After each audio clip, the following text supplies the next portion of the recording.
Paul and Jane have been married for 22 years, but not everything has been so rosy. Jane complained that her job was overwhelming, and Paul spent so much time on his hobbies. And Paul was often puzzled by Jane's endless ability to find things to buy for their home. But these were minor annoyances in a long and very happy marriage. At 45, Jane remained an attractive, mature woman. She had only added a few pounds over the years, and they seemed to have taken root in all the right places. In high school, she was rather unassuming and had a hard time gaining friendships and confidence. But many of the stars of her youth that had kept her down now looked downright ugly. She worked as an office manager in a government department, was competent and respected. Paul had thought her very beautiful when they married, but now she was truly beautiful and elegant. Paul kept himself in shape, aided by his work as a self-employed and energetic project manager. With sandy hair and 5 feet 10 inches tall, he didn't stand out from the crowd, but he was immensely popular with his close circle of longtime friends. They dealt with the empty nest in different ways. Paul loved his free time, reviving all his hobbies and enjoying the extra time he had. He felt healthier and more energetic, but worried about his wife, who missed the kids. It was more than just a longing for them. She described it as an emptiness. Jane had an interesting personality and was able to balance family and social life, but as the children left for college, that luster gradually faded. Paul tried to do his best to give his faithful and loving wife strength. When he tried to describe her situation to friends, the phrase lack of purpose came to Jane's mind. Jane was feeling more detached, and Paul wondered if she was going through menopause or depression. Paul advised Jane to go back to the gym, and that helped a little. She had never enjoyed it, but it helped pass the time, and she liked the results. She tightened up the slight jowl that had appeared in her lower abdomen and on her butt. Paul thought the result was excellent and suggested that Jane show off everything she had done and be pleased that she was in shape. She deserved a few new outfits. He hoped it would give her a much-needed boost of confidence, along with his reassurances. Jane seemed to be paying more attention to her appearance, and Paul hoped she was starting to turn for the better. Dark leggings and baggy tops had been replaced by fitted skirts and silk blouses. Paul thought it all looked great on her newly trimmed body. She continued her long-standing night out with the girls, which Paul encouraged. Jane hadn't had many admirers when she was younger. She was rarely approached, all the attention being taken over by her best friend Helen. It had happened more often lately, but she knew how to politely decline advances. Her friends weren't bad company. Helen had recently broken up but was dating again, and she had a steady boyfriend they talked about endlessly on the phone. Jane usually came back from the girls' parties happy, a little drunk and very talkative, and it was nice to see the old Jane at these parties. Paul lamented her lack of interest. They had both been inexperienced when they married, and with the arrival of children, the initial spark seemed to have finally faded. Paul tried different approaches, being more assertive, arranging romantic dates, weekend getaways, different positions and locations, but none of them generated enthusiasm. Jane never objected, saying it was all good, but at the same time, she never took the lead. Next chapter. When Jane mentioned the house party at Helen's, Paul almost jumped up from his seat. Any excuse to go and have fun would be just fine with Jane. The night of the party, they packed up and took a cab to Helen's. Paul thought Jane looked stunning in a tight satin dress that emphasized her figure and told her so. She smiled sweetly. "Thank you. I'm a little shy in that dress, but you just made me happy. You have such a gift for making people around you feel good. You are always so kind and understanding. I love you." Paul liked Jane's answer, but it was a little annoying and repeated many of the words he had heard over the years. He was a nice guy. He was kind and caring, etc., etc. This held him back in his youth. He often found himself in the friend zone of the girl he really wanted to ask out. At times, he felt this way with Jane as well. He was sure she loved him. But did she really desire him? And was he greedy to still want both after so many years together? They arrived at Helen's place. It was a beautiful place with plenty of space. There were about 40 guests, and there was a good atmosphere. Helen seemed a little surprised to see them both. Hi, Paul. It's good to see you. It's been a while. She looked at Jane, who smiled and nodded. Good to see you, Helen. Sorry to hear about your breakup, but Jane told me you were dating again. I am. Let's get to know each other. Helen introduced her boyfriend Nev, and as they shook hands, Jane said she would like Paul to meet their friend Will. Will held out his hand. He was clearly sporting a handshake. Paul hated handshakes, carelessly ignoring the firm squeeze. They made small talk. Jane introduced the others, and among them were several people Paul already knew. He got the impression that some of his friends were surprised to see Jane with her partner in tow. He guessed it was because they rarely attended each other's social events. An hour later, as Paul sat down to chat, Jane excused herself, moving from one group to another. Paul noticed Jane chatting with Will and Nev. They kept Helen and a few other people company who went to the girls' nights out. Jane kept coming back and checking to see if Paul was all right. Now, he noticed Will hugging her back as she returned to their group. What surprised him most was that Helen didn't brush him off at first, until she cast a nervous glance at Paul and pulled away from Will's arm. Something wasn't right, and he wondered if he should leave or confront them. But he didn't want to make a scene, and any accusation would look childish. He wondered if he should find out more, and casually asked the people he was talking to if they knew Helen's group. But no one said anything much, although one woman said they went out in pairs. By the time he'd struck up a few conversations, poured himself another drink and tried to organize his cluttered thoughts, Jane was gone. Paul looked around the first floor and headed for the garden. He had just about given up when he heard voices from the side of the house and followed the path around. As he approached, Paul heard Helen clearing her throat, trying to convey a warning to Jane. Jane, Jane, it's Paul. Paul couldn't believe it. Jane was kissing Will. She looked at Helen, who nodded toward Paul with raised eyebrows and some concern. Jane jumped up. Oh, Paul, sorry. It was just a little kiss. Maybe we've had too much to drink. Paul motioned to Will, but Jane quickly stepped between them, panicking at the sight of Paul's anger. They all hesitated. If Jane hadn't intervened, he would have lashed out at Will. Maybe it was for the best. In reality, the guy looked younger, stronger, and fitter. Sorry, Paul, it's no big deal.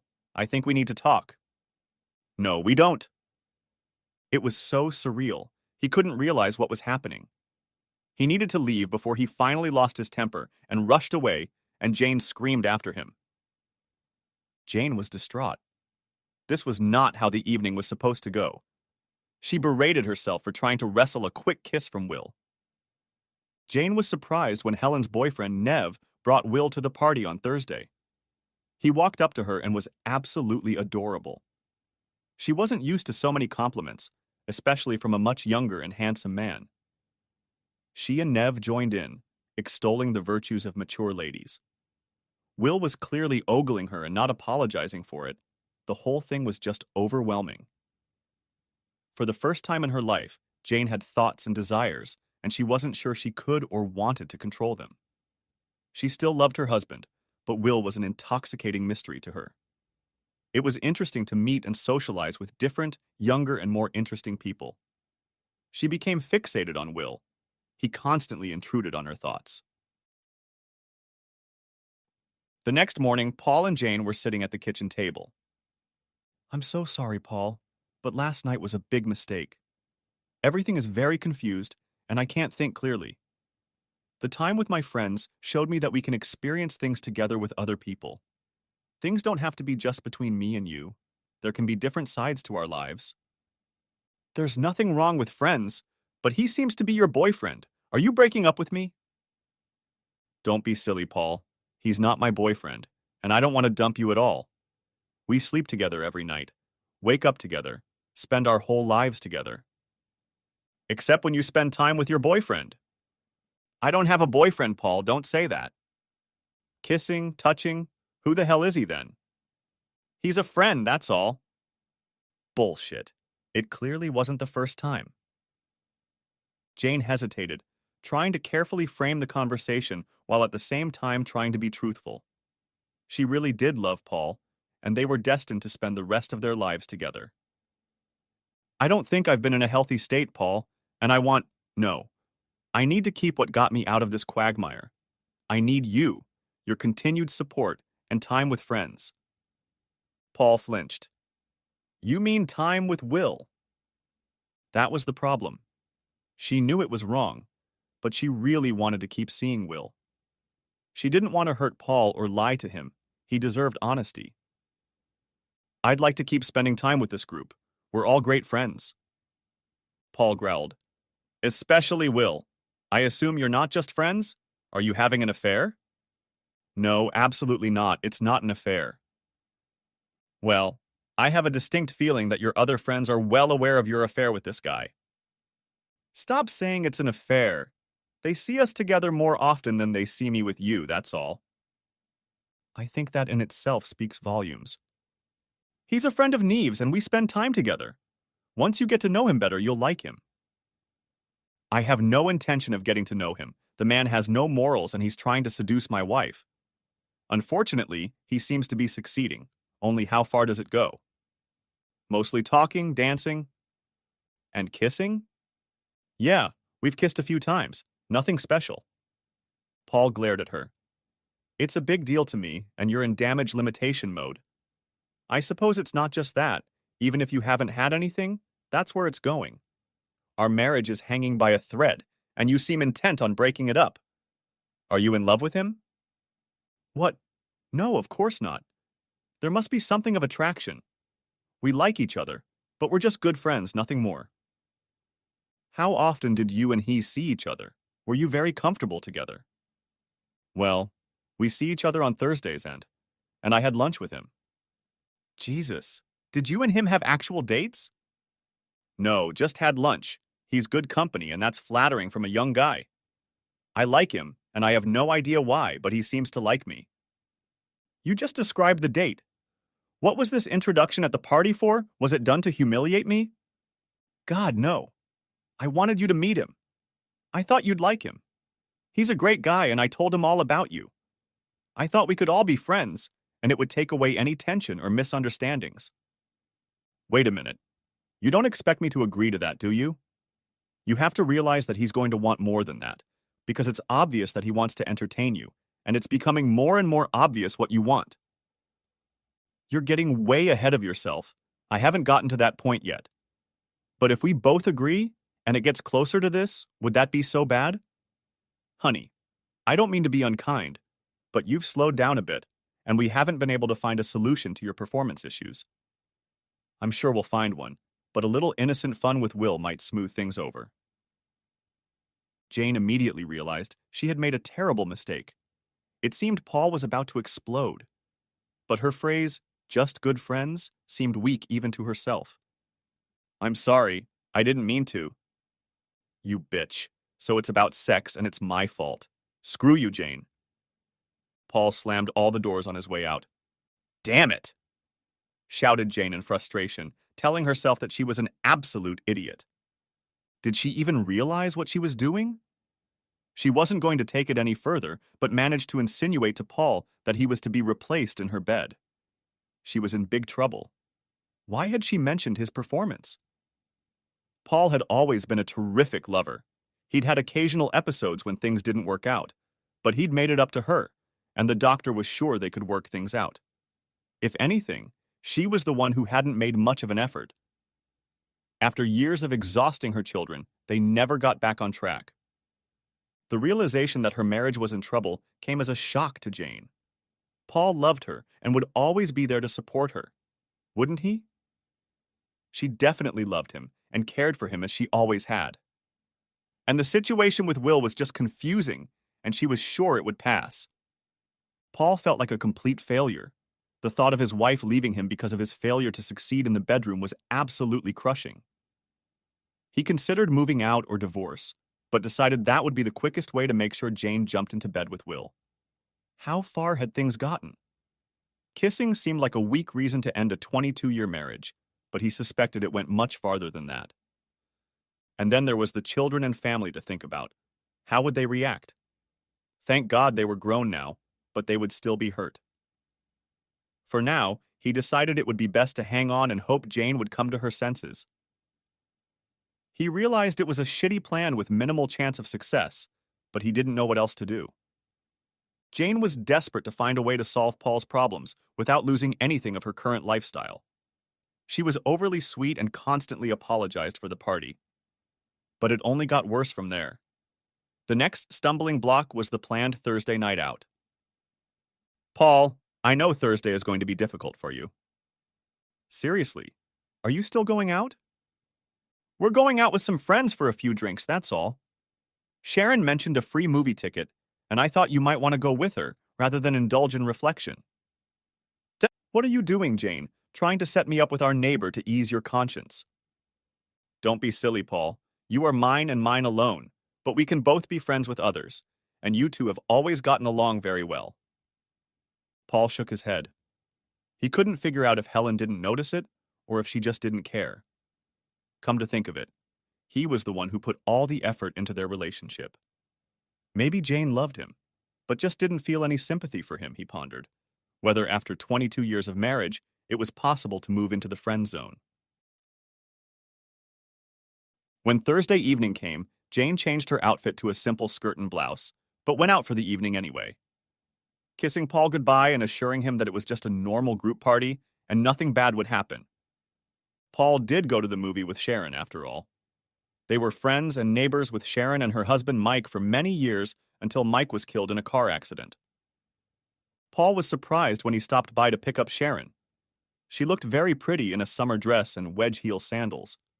Her shoulder-length blonde hair was slicked back behind her ear to one side. There was a natural ease to the whole outfit that matched her personality. She blushed when Paul complimented her. Wow, your hair looks great. You look just angelic. Shut up, you idiot, she replied, punching him on the arm. They enjoyed the movie and then went for coffee afterwards. Paul was the perfect gentleman, and Sharon was the perfect counselor to make sure he didn't go crazy. Thankfully, she assured him that he wasn't, but tried to play devil's advocate. I think we both know how important friends are to her, and I understand why she needs those things. Yeah, I agree.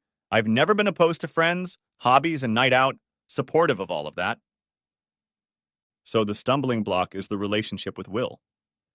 Partly, there are other issues: disrespect, selfishness. But here we are, man and woman, friends in a relationship and at a night out. Is it that much different? Paul laughed heartily. Nice try, Sharon, and I'm sure that's exactly what Jane had planned. But she recognized that it was out of line. If we had started kissing, it would have been a different relationship. Sharon smiled at the thought of kissing Paul. It was a very pleasant thought. They chatted quietly on less painful topics. Paul, as always, asked about her and her family and listened carefully to her answers. Despite his obvious distress, he never forgot to laugh and joke. She could only wonder what Jane was up to. It all seemed so different. Jane was the kindest person she knew and had been so supportive of her since Mike's death. They agreed to meet up the following week if Jane was out walking with her group again. Jane's evening went according to plan. She vowed to keep her distance and calm Will down, and she succeeded, except for one dance when he managed to cut in. Everything was going according to plan until he offered her a ride home. It was ridiculous to refuse, and she had to explain the situation with Paul to him. It didn't last more than 10 minutes before they started kissing again. Paul, returning from his night out with Sharon, sat at the kitchen table for what seemed like an eternity. He was on his third mug of beer when Jane finally came home. She tried to look happy and carefree, as if nothing had happened. You got home late. Yeah, a little. Who was out walking? The usual crowd. You know what I'm asking? Yeah, Will was there, but he mostly stayed with Nev. You should check social media before you lie any further. Jane took a quick look. Damn. One of the girls must have taken a picture. She was standing in front of Will in the background. He had his arms around her, pulling her to him. It was just the end of a dance with a friend. Well, It's great that everyone can see an image of you and him. Thanks for that. It's not degrading at all. Did that friend give you a ride? No, yeah, hell yeah. Jane sighed and tried to calm down. Yes, Paul. Will gave me a ride. You look really flushed. We were talking about us. I told him we should keep our distance. Nah. It's good that there are three of us in this relationship now. What else have you been doing? Jane lowered her head. She was beginning to be overcome with tears and emotion. I love you. I'm so sorry. I don't know what's happening to me. Have you had sex? No, Paul, we didn't. But you wanted to. You wanted to entertain him. I don't know. I, yeah, I wanted to go further. But I didn't because I love you. Love you, but not as much as your boyfriend? Are you going to stop seeing him? I don't know if I can. I can't seem to control my actions around Will. I know I'm hurting you. That's the last thing I want to do. But that's exactly what you're doing. You know it, and yet you can't or won't stop. Obviously, continuing your relationship with him is more important to you. I'm sick of your behavior and disrespect. I'm leaving and going to my brother's. Jane was shocked. Please don't, Paul. I'll stop. The truth is, you don't want to stop. It's quite clear what you want. Jane burst into tears. Please stay with me. I can't lose you. Next chapter. Paul stayed, but to say the relationship was cold for the next few weeks would be an understatement. Jane tried to be nice, but even simple conversations were strained. At least she was skipping Thursday nights, and Paul hoped that was a good sign. He decided to make an effort to get things back on track and made reservations at their favorite restaurant for the following Friday night. They had celebrated so many happy occasions there and knew the owners. Paul hoped it would be special there, and they could talk again like they used to. He mentioned this to Jane, hoping she would be surprised and happy. Jane was indeed delighted with the treat and thought it was a wonderful gesture. Paul really was a kind and patient man. And then she was horrified. She remembered that she already had a reservation for Friday. Paul, you're so kind. But can't we reschedule for Saturday? I suppose so. Why? Helen has tickets to the charity ball, and I promised to go. It's a big event to benefit the local hospice. You'd rather do that than go out with me to try and save our marriage? No, I'm not saying that. We can do both. I'm sorry, but I've already said I'll go. It's an important night for Helen because she's on the organizing committee. Helen won't mind. She called me and apologized for her part in all this. Jane hesitated, clearly trying to find some reason to rebook. She looked slightly flustered, and Paul hadn't expected such a reaction. And then it hit him. If this was such an important night for Helen, then all their friends had to go to it. Shit, it is, isn't it? No, it's just a big event, important to Helen, and everyone's going. So he won't be there? Jane looked away. Oh, now I get it. You were planning to meet your boyfriend and Friday is the big night? No, it's not. I give up. You must be joking. You begged me to stay with you and promised me you'd stop. But you'd rather go out with him. It's good to know what your priorities are, my dear wife. Paul hoped Jane would change her mind, but she was determined that she couldn't miss this event. She and Helen had been planning the day for a long time, booking treatments and buying new dresses. Yes, the boys would be there, but so would all her other friends. It was a big event. Paul had made sure he wouldn't be home the moment the death nail in his marriage began. He hoped to avoid any communication with Jane, but he couldn't resist reading the messages she kept sending. 19.00. Just leaving. Sorry you weren't here when I left. I love you. 20.03. Party great, very relaxed, raising lots of money for the hospice. There was a picture of Helen and Jane in an embrace, and he thought they both looked amazing. Paul had never seen Jane wear anything like this before. It was a tight evening gown of a deep ocean blue color with silver sequins. Paul wondered who took the picture and who Jane was dressing for. 21.25. Miss you. Love you so much. 10:44 p.m. Don't wait up for me. I think the party will go on for a long time yet. 11:50 p.m. Don't worry, I'm fine. Having a great time. See you soon, ex-Essex. 1:10 a.m. Decided to stay at Helen's as I'm very drunk. See you tomorrow. I really love you. It was nearly 11 a.m. when Jane got home. She walked into the kitchen and couldn't bring herself to look at Paul. Paul just knew. She shouldn't have even asked if she had fun. Finally, Jane was able to look at him. I'm so sorry. You're always apologizing. It just happened. It wasn't planned. I don't think that's true, Jane. It was very much planned. Was it worth it? Did it rock your world? I don't want to go into details, Paul. He was enthusiastic. We felt differently, but I think I've gotten over it. How nice of you to do that, I'm leaving. Really? Threatening to run off to your brothers again instead of facing our problems. No, no threats this time, and those are your problems, not mine. Goodbye, Jane. At that moment, Jane noticed a packed suitcase and backpack in the dressing room. She tried desperately to think of something to make him stay, but she couldn't think of anything. What she had done to him was horrible. She really hadn't thought about the consequences of the decisions she had made in a drunken frenzy the previous night. She figured she would have time to explain and apologize properly. Paul left without a word. His phone rang before he reached the end of the street, but he ignored it. By the time he reached his brother's, Jane had sent 27 messages. He read them, mostly apologizing and pleading to get back to her.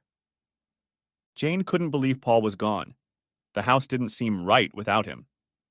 She heard a knock on the door and, hoping it was Paul, rushed to answer it, but she saw Sharon on the doorstep.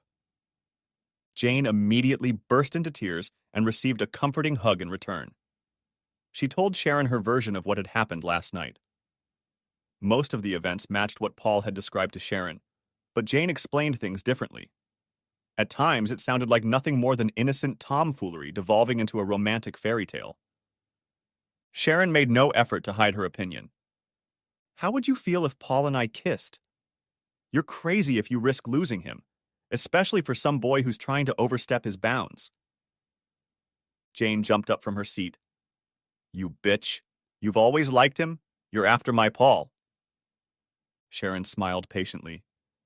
We're friends and I would never try, but if you throw him away, I might do that. Jane burst into more tears. I suppose I could throw it away. Last night. Oh, please tell me you didn't, you complete idiot. Getting no encouragement from Sharon, Jane called Helen. What were you thinking, girl? Guys like Nev and Will are fun, but only for short-term flings. You wouldn't dump a man like Paul for them, and you certainly wouldn't rub his face in it. I thought I just needed to get it out of my head, have fun with Will, and then focus on Paul. Helen thought Jane was a naive fool.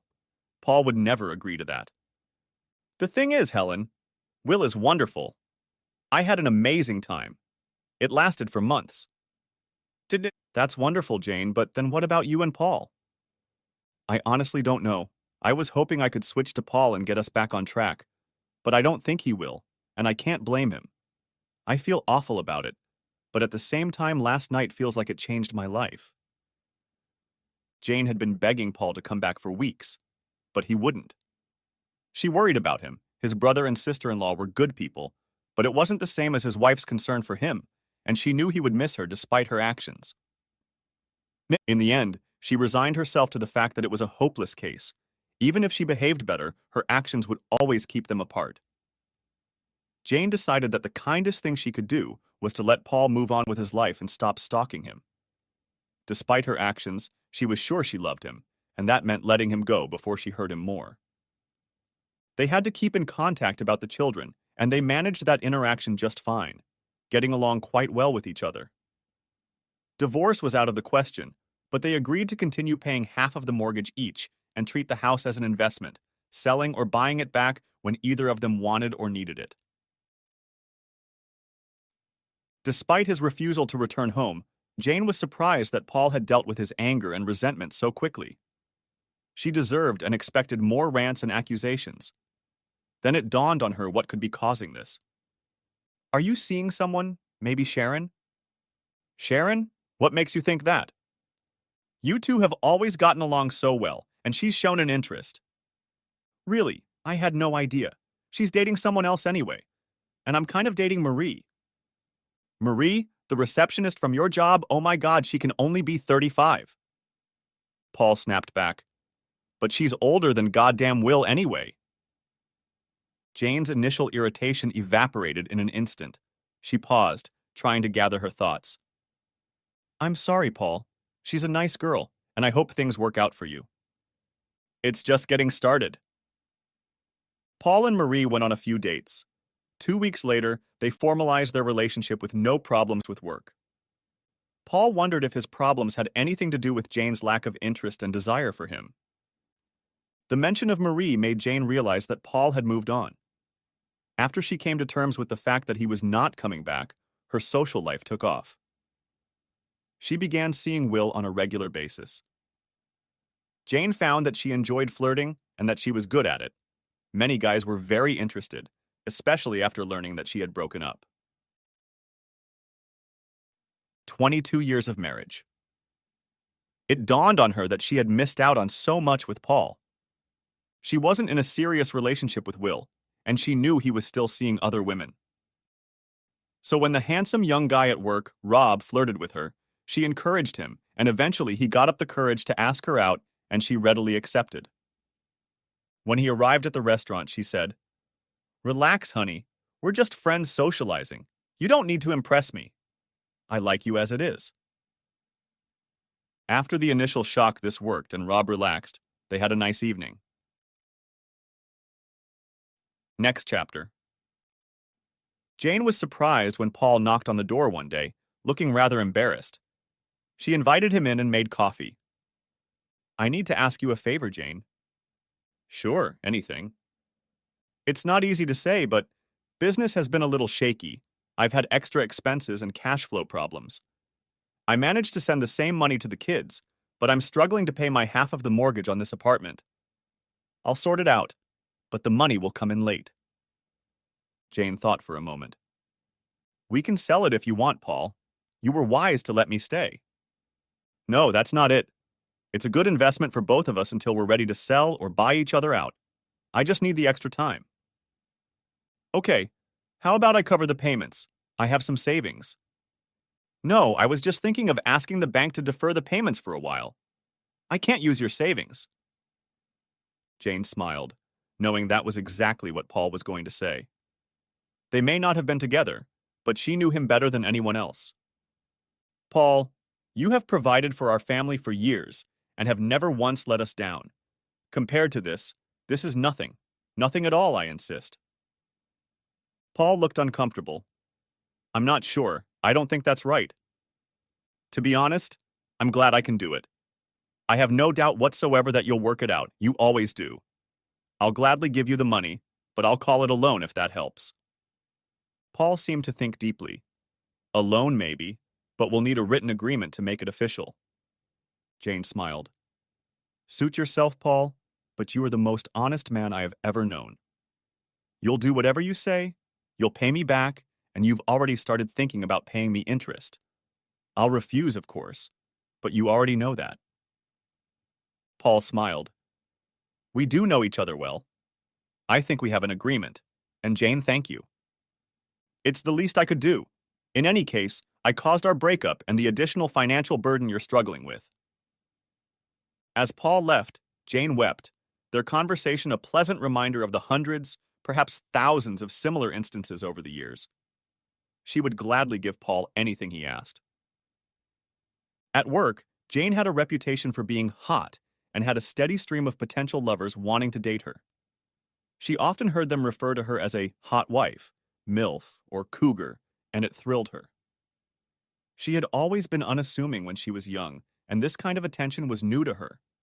She knew that some people would call her a slut or slutty, but decided to put up with it, thinking that a guy in a similar position could be called hot. Her dates were a lot of fun, but more often than not she felt lonely, and it was getting a little tiring. As you'd expect, the breakup had been emotionally traumatic, but she should be over it by now and enjoying life to the fullest. So why wasn't she feeling better? Jane saw Paul and Marie together regularly. She felt the usual feelings of jealousy, but then chided herself. After all, she was the cause. She noticed how easily they talked and how comfortable they felt around each other, smiling and laughing often. She still wished Paul the best. He was a good man and deserved it. All of this was in stark contrast to her own short relationship. Even if the right man offered something more serious, she would find a reason to turn him down. Despite what Jane saw, Paul and Marie's relationship was beginning to falter. They liked each other, but there was no spark. Perhaps Paul was in too much of a hurry, and Marie was younger. They felt it at the same time and agreed to be friends, albeit with privileges. Marie insisted that by all means they should continue to enjoy each other until she found Mr. Right. Next chapter. Paul and Jane stood on the railroad platform, seeing their children off to university after the Easter break. They had spent time with both parents getting used to the new arrangements, and it had gone relatively smoothly. Jane smiled at Paul. "Would you like to have coffee with us?" "Sure, why not?" After they had talked about the children, there was an awkward silence, each immersed in their own thoughts. Jane filled in the gap. "I'm really sorry about the way things turned out for us, Paul. I loved Still Love You, and I blew it." "Was it worth it? Did you find what you were looking for?" "That's hard to answer. I lost so much with you, but I have to admit I enjoyed exploring other things." Paul laughed. "By other things, you mean having fun with young boys." Jane smiled. "I'm pleased that you can laugh about that, Paul. It's partly true, but I miss the friendship and companionship." Paul frowned. "So that's what we were to you in the end? Friendship, without attraction or desire." Jane was shocked. "No, what makes you think that?" "You were never that interested. Then another guy came along and suddenly you couldn't resist, and now you can't seem to get enough." There were tears in Jane's eyes. "Please don't ever think like that. I've always loved you and I still do. I took our relationship for granted and didn't put my heart into it. There were always more important things I put first. My children, my friendship, myself. Don't ever think that I didn't love you or didn't want you. If we had done what you advised, I think we would still be together. It opened up a side of me that I never knew I had, and I wish I had discovered it with you." Paul was surprised by Jane's answer. She seemed sincere.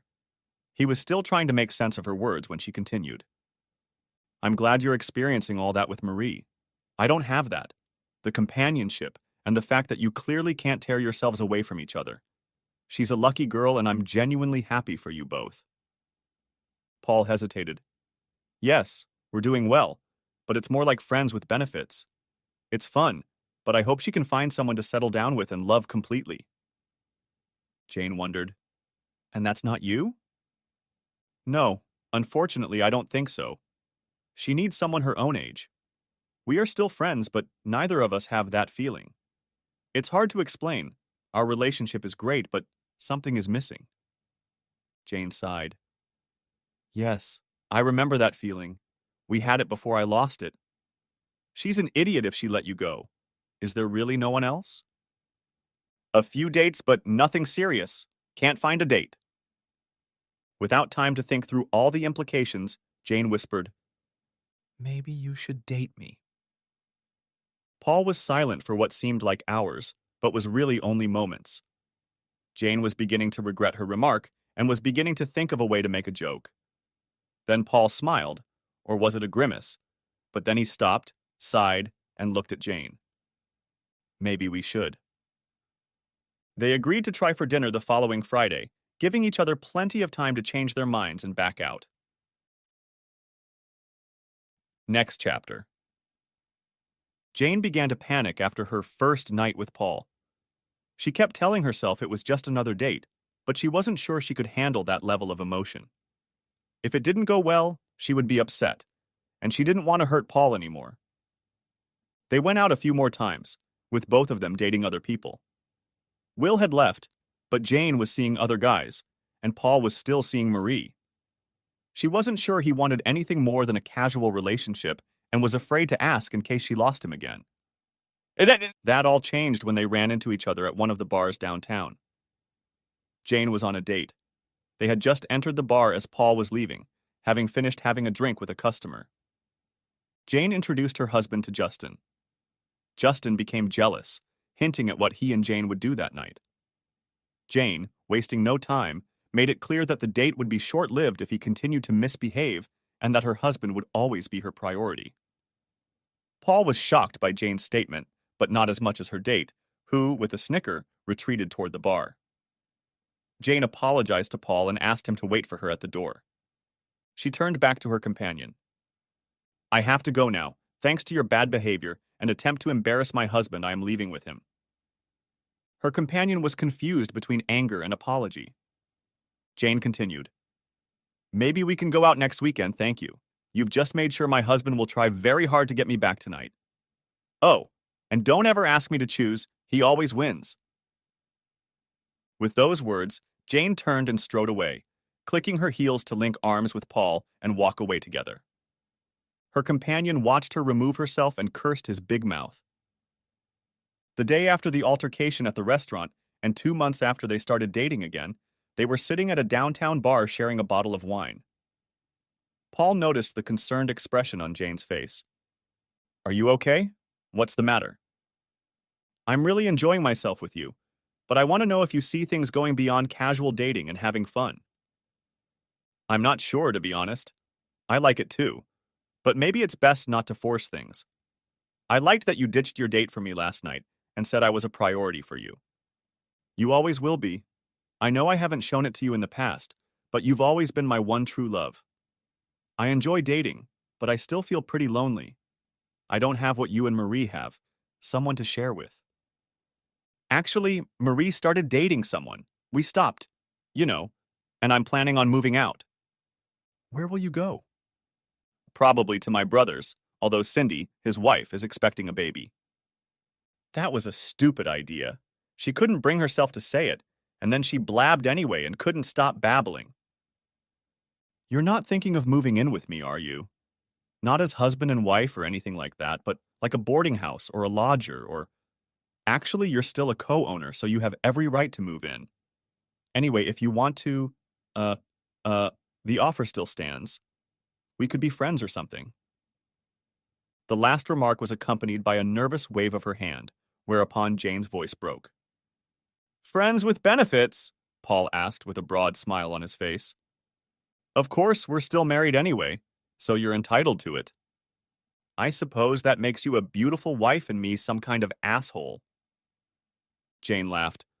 "Hardly likely, considering how much you talk about it, and the fact that you dumped me as soon as I was done with Will. We could try, I guess. I know what I'm getting into, and so far we're being honest with each other. I like your companionship, and I've always loved you, but I don't want to go back to that grouchy housewife with borderline depression. I still want to date other people, and I insist that you date too. Otherwise, it wouldn't be fair." Paul smiled, remembering. "You know, I always liked that housewife, and you were never that awkward in my eyes." "I know. It was so special, and I was a bloody idiot. I let you down and ruined our marriage. I don't want to hurt you again." Paul tried to weigh the consequences before giving up. It was too complicated for his brain. "Fine, I guess we can try." Paul moved in with the idea of using the spare room, but that idea was discarded the first night, and they shared their old bedroom. They were quickly back to their old habits. Everything was familiar and comfortable. Despite this, they were both hesitant to pursue a new relationship and continued to date others, although their frequency had greatly reduced. Next chapter. Jane reflected on Paul's remark about a beautiful wife. She wondered how she, the most ordinary middle-aged housewife, married to the most ordinary and loving husband, had gotten to the point of having so much fun with different partners. It wasn't an easy road, but is she glad she went through it? She is still not sure of the answer. Over time, Jane naturally cut back on her excesses, happy to be spending more time with Paul. Her dates became less frequent, about once a month, usually with a nervous Rob, her first lover after Will. She had been pleased to see his newfound confidence and the way he had matured, believing that she had helped him along the way. Now it was part of their arrangement, and other men seemed less important. The difference was Paul. Now she realized he was the most important thing in her life. There were difficult moments. Both felt a little awkward getting ready for dates when the other was in the house. One night, lying in bed, Jane apologized again for her nightly escapades with Helen. Do you still see her? Not often sometimes, but she and Nev didn't work out and she's working hard now. Did she tell you she asked me out? No way. When did that happen? She called a few times and apologized for her part in what was going on. About a month after I left, she asked if I would consider dating her in the future if we didn't get back together. She offered to dump Nev and said I was the type of guy she was always looking for. I was shocked. She was a beauty, and it was a much-needed ego boost. Helen said I was a fool to risk losing you for Will. She seemed to mean it. Were you dating her then? No, not then. But I ran into her a few months later, and as you can imagine, I didn't. Oh, wow. I think you had a good time. Helen is amazing and great in bed. Paul raised his eyebrows. You know that?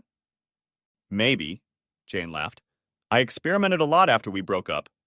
You didn't go out with her again? No, she suggested it, but I thought we were too close. If I couldn't trust you, Helen couldn't. Oh, and the fact that she had your back. Jane fell silent. I hate to think that I made you lose trust in others. Helen was my best friend. She tried to warn me against getting too close to Will, but she didn't stop me. She was happily married for many years until her husband cheated. She's not a bad person. I can't blame anyone else. It was all my fault it all happened. Next chapter. They were cozying up to the television when Paul's phone rang. It was Sharon, sobbing uncontrollably. He couldn't make out the words, but it was obvious that she had broken up with her fiancé. Paul apologized to Jane and went to Sharon's house. It took a few hours to learn the whole story of the breakup. The guy left her for his ex. It was all a complete surprise to Sharon. Paul hugged her and told her everything would be okay. She was so upset that he feared for her safety. He managed to get her into bed, while he himself stayed in the spare room and called Jane to tell her the news. Jane supported him and arrived the next day with lunch and cans of soup. When Paul pointed out all those tubes, Jane smiled and said that was all she had eaten during their breakup. She had hardly eaten anything for 2 months. Paul was surprised that Jane was so upset. He assumed she had carried on with her exciting new life the day after he left. They kept in daily contact and helped Sharon through her long and slow recovery. Eventually, Paul talked her into going to the movies with him again. She loved movies, especially reruns of 50s classics. This led to other nights out, including murder mystery nights where she dressed up as characters from Agatha Christie novels set in the 1920s and 30s. Dating with Jane stopped as Rob found himself a new girlfriend. He thanked Jane for all she had taught him, and she wished him luck with his new novel. Paul more than met her needs, and she found that she wanted, what it was, to be faithful. She knew she still loved Paul and had never loved anyone else. In their former life, as she had described it, she had taken him for granted. Now she found herself enjoying his company. She spent almost all her time with him and enjoyed it. The dates were fun and exciting. Paul was interesting and a good conversationalist and a constant person to rely on. She was jealous of him of Sharon, but took that as further evidence of how good a man he was. Since his time was divided between Jane and supporting Sharon, Paul had little time to date anyone else. Paul and Jane were sitting on the back porch enjoying a beer and a glass of wine. Paul, do you think we could be a married couple again? I haven't dated anyone in the last 4 months and I'd like to be yours alone. The suggestion took Paul by surprise. I don't know, Jane. It's a big step and I'm not sure. I love you, Paul, and I want you back. I need to think about it. Can I be given some time? Sure, take as much time as you need. Just know that I'm always here for you and I've always loved you. A week later, they were sitting in the same seats again. Do you have any regrets, Jane?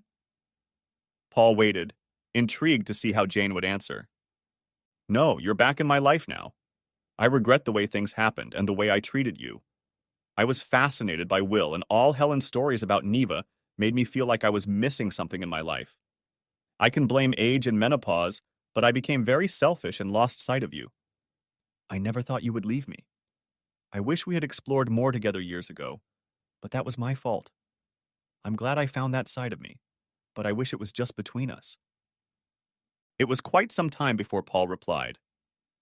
I still bitterly regret it. We made the best of a bad situation, but I lost the reliability of marriage and trust in people. I still don't think I've fully recovered, and I need to. Jane was shocked. She had assumed Paul would react positively, for they were doing well. Their life together had been wonderful, and they had both benefited from their experience, no doubt. You can trust me, Paul. You know I've stopped dating and will always be honest with you. You were honest the first time, you knew what you were doing, you knew how it would affect me, and you went ahead anyway while professing your love for me. His voice shook and faded away. Tears came to Jane's eyes. She was horrified, realizing that they hadn't rebuilt their relationship, but had merely plastered over the cracks. Paul took a deep breath. I talked to Sharon about your proposal, and she surprised me with an alternative. She asked me to consider moving in with her. Paul and Sharon's growing feelings were undeniable. They had always been friends, their conversations easy and casual. In recent months, they had both felt the attraction, but had hesitated, and now Jane's request made them think about it. Sharon had stopped holding back. She saw this as her last chance to tell Paul her true feelings for him.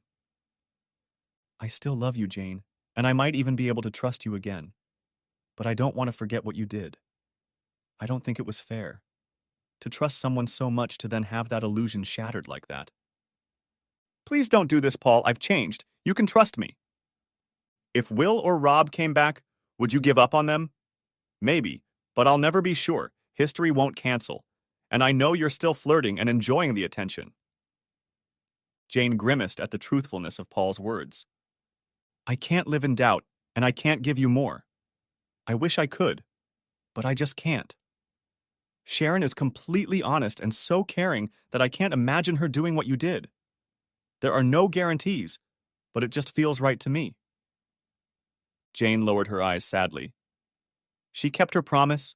She said she would try for you if I left you, and I think she eventually did. I think she tried to stay out of our problems, but our feelings grew. Jane could see that Paul was hesitant. His decision was not final. She was about to insist on her own, when suddenly it hit her. You're right, Paul. I like being desired and feeling myself while doing it. I don't regret it. It makes me feel alive. Paul's eyes flashed with anger. He was about to attack verbally, but seeing the tear in Jane's eyes, he nodded and stood up. Thank you, Jane.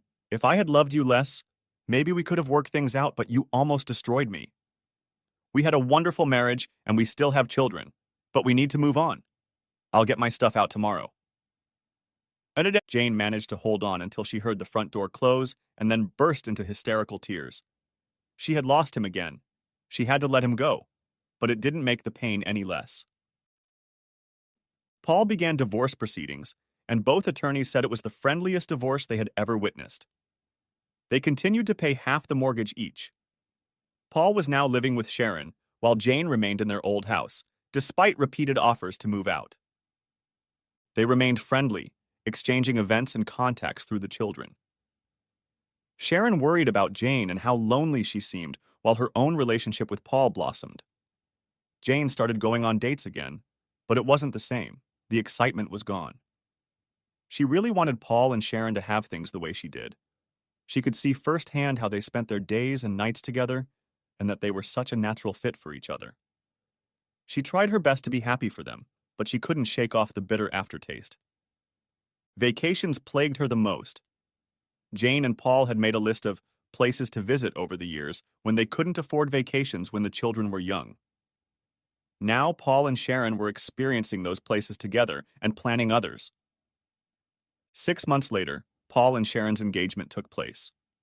This event and the fact that they saw each other so often became too painful for Jane. She moved into an apartment, selling their old house and splitting the profits with Paul. And Jane was still looking for someone to settle down with, but that person proved elusive. People her age had all sorts of baggage under their belt and were pretty hardened.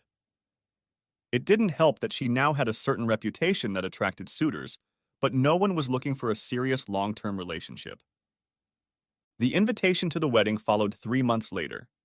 Jane couldn't bring herself to go to it, even though the children were very excited for their father and the foster mom they knew and loved so well. Jane sat and thought again about how she had left Paul.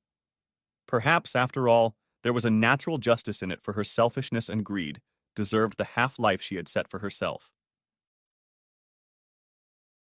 The end. Thanks for watching, I hope you enjoyed it, so subscribe to my channel and watch the next video. February sucks. Very much so. Let me rephrase that. February has to be improved to suck. It always does, unless you're one of those lucky enough to live where winter doesn't happen. Every February sucks, but this particular February seems to top all others. I was thinking about it, sitting on the balcony of my apartment, sipping coffee and smoking a cigarette. It's a nasty habit, I know, and I gave it up a long time ago when money was tight. But money isn't much of a problem now, and to tell you the truth, I don't really care anymore. But I don't smoke around my children. I don't want them to adopt my bad habits, and I don't want to expose them to secondhand smoke.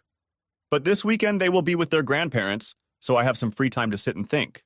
The worst February ever started with 2 weeks where we literally saw no sunshine. Gray skies, temperatures around 20 degrees and several inches of snow. Everyone looked forward to Valentine's Day as if it held the hope of salvation. That year it fell on a Thursday, and so many people took the next day off that the editorial writers said we could have shut down the entire city on February 15th. My wife Linda and I had big plans for Valentine's Day, just like everyone else. Like everyone else, we woke up to 2 inches of new snow falling rapidly. By mid-afternoon, we were both sent home from work while we could still get somewhere. The entire city was closed. By the time we needed to get dressed for a night out on the town, all the roads were closed to non-essential traffic, and we changed into cozy sweaters.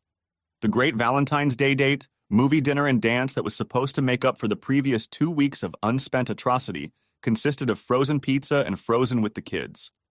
The only dance we did that night was Emma and Timmy, ages 6 and 4 respectively, dancing in their bedrooms to the protests of, "You know there's no school tomorrow." When the kids were asleep, I held out the wine glass to Linda, sighing as I did so. "I'm sorry, honey," I said. "It wasn't supposed to turn out this way." "It's all right, Jim. It wasn't your fault, and it was fun to anticipate what you had planned for us. Plus, for that matter, I got a new evening gown," she said in response. "Which I haven't seen yet," I told her. "You know the rule. You don't see it until you take me outside in it," she said, raising her eyebrows. I stared at her, trying to imagine what she bought and how she would look in it. Everything she wears not only looks great on her, but it reflects who she is. She started sewing her own clothes in middle school and still does from time to time.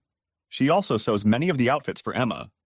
Anyone lucky enough to see her dressed up would think she was the most attractive woman in the room, but couldn't understand why, because there were more beautiful women there. I looked at the diamond ring I'd put on her finger almost 10 years ago, and it sparkled in the firelight. "Thank you for saying yes, Linda. I love you." I raised my glass. "To us. I love you too." "Here's to us," she replied with a smile. We sat in silence for a while. "Linda, I'm sorry I've been acting like a bear these past few days," I said. "You and the kids haven't done anything, and you deserve better from me. It's just this damn February, and it's—" "I know, Jim," she said quietly. "I'm sorry, too. I've been just as bad. I think bears hibernating is the right idea. We really should hibernate until spring. We've all been on edge, even the kids. The people at my job are much worse than you are, though." "What's it like at your job?" "Same thing." "Well, look on the bright side, Jim. We have each other, we have our kids, we have our house, we know where we're going to eat." "Yeah, at the Wendy's," I said with a chuckle, remembering our first date so long ago. It was our standing joke. I'd met her in college. My parents had to withdraw their support to pay for my father's medical bills, and I refused to take out a loan. So after paying for tuition and books, I literally had no money.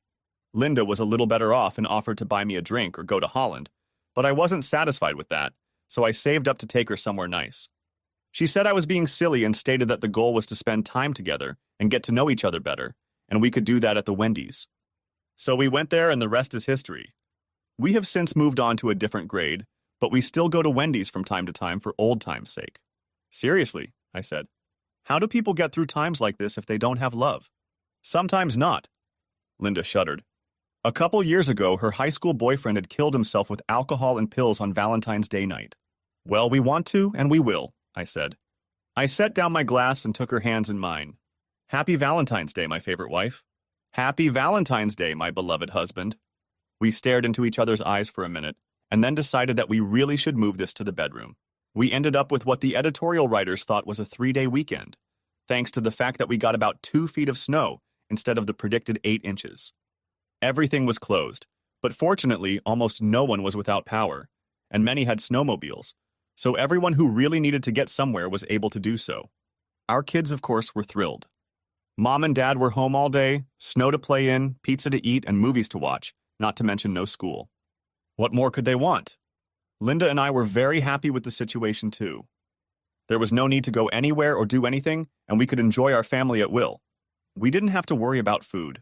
Linda and I had both grown up in these parts, so we always made sure we had plenty of food and shared it with others just in case. Emma and Timmy were so tired that they didn't even fuss before bedtime and slept like logs. This, of course, allowed Linda and I to satisfy our hearts in a way that we usually had to send the kids out of the house. There were only a few things that seemed wrong to me that weekend. We had hundreds of movies in our house, but the kids only watched one. Frozen. Over and over and over and over again. Okay, it's a cute story. It has some good songs in it, but enough. And Linda still couldn't model a dress for me and wouldn't even let me look at it. Taking me outside means going out, not in, she said, smiling coquettishly. What if I promise to rid you of it? Is that close enough? I asked. Nice try, but no cigar, she said, unwilling to budge an inch.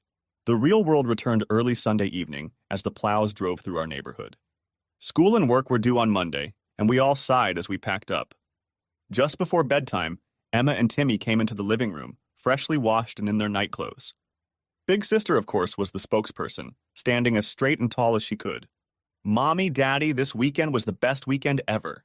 Thank you for playing with us, watching our movie with us, and being together for 3 whole days in a row. We love you. With those words, Daddy's girl climbed into my lap, and Mommy's boy climbed into Linda's. After hugging us with the cutest baby hugs in the world, they switched parents and did it again. I looked at Linda, and her eyes were as moist as mine. We love you too, I managed to murmur. We're so glad you're our children. That night, Linda and I made love until we felt like we were merged into one being. In the morning, we couldn't wipe the smiles off our faces, and neither could the children. In February, however, the harshness of everyday life returned, and the 3-day weekend became just a memory. Linda and I were just sprawled out on top of each other on the living room couch after finally putting Emma and Timmy down for the night when her phone rang. I groaned and said something, but I don't remember what it was. It's Dee, I have to buy it, she said. We had a loose circle of 5 couples that we would occasionally meet or go on dates with. We all met as married couples, so there were no awkward when you were single moments. We all had the same ideas about fidelity, that is, you just did it. It just wasn't negotiable. At least that's what I thought at the time. That way, when we went out, we could dance with each other's spouses if we wanted variety, and be assured of our safety.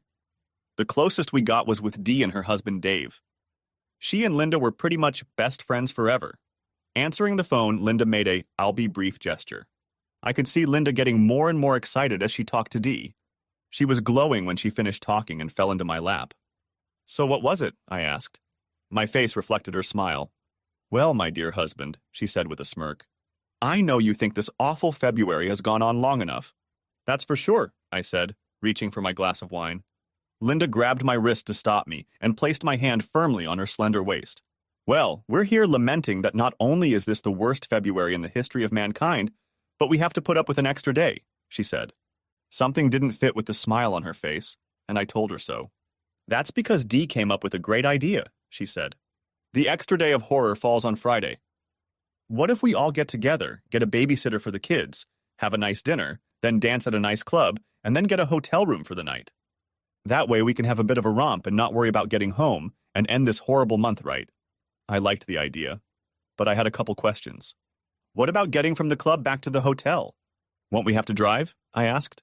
Beat me up if you want, but I'm almost always the one to ask what could go wrong with the plan. That's the best part, Jim, she said excitedly. You know the Madisons downtown? We used to have lunch there, remember? There's a dance club on the next block that Dave's coworkers go to. There's a live band there Friday night, and if you dine at the Madison, there's no cover charge. Phil and Jane have already asked Mrs. Porter to take their kids for the night, and they say she doesn't mind ours either. I need to think about that, I said, feigning brain activity. I wasn't really thinking, but I knew that if I acted like something was bothering me, she'd find a way to convince me. Instead, she grabbed a couch cushion and hit me over the head with it. Oh. Okay, I've already thought of that. Let's do it. But there's one condition, I told her. What is it? Linda looked at me suspiciously. I took her pretty face in my hands and looked into her blue eyes. You're wearing the dress you bought for Valentine's Day that I still haven't seen, I said. As you wish, my lord, she said with a smile. Your wish is my command. It was blue. The dress, I mean. Don't ask me to describe what color it was because I can't. All I can say is that it made her blue eyes look like they were glowing in the dark. It had long sleeves and a high neck, and the skirt came down below her knees, but it wasn't her grandmother's dress at all. The bottom of her skirt was flared and rippled enough when she walked to attract attention. When she danced, it was flirtatious in its own right. The smooth fabric made you want to run your hands over it, hiding and showing off the female form. Linda smiled as she slowly made her way down the stairs to where I waited for her, stunned and looking around. Dear Jim, she said softly. She covered my mouth, running her finger gently down my chin. I swallowed, but I still couldn't speak. It's still the same me, the same old me as always. You don't need to flatter me, though I admit I love it when you do, she said. You don't realize.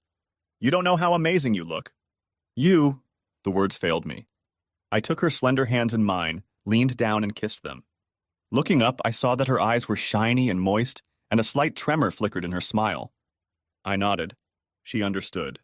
The 10 of us met at a restaurant. It was crowded on a Friday night, but we had reserved a table large enough for all 10 of us to eat together. We laughed, talked, and enjoyed a great meal, enjoying each other's company and savoring the fact that February was finally over. Linda was the most attractive woman in the room, and I must have told her that half a dozen times. I touched her arm, shoulder, or hand as often as I could find a reasonable excuse.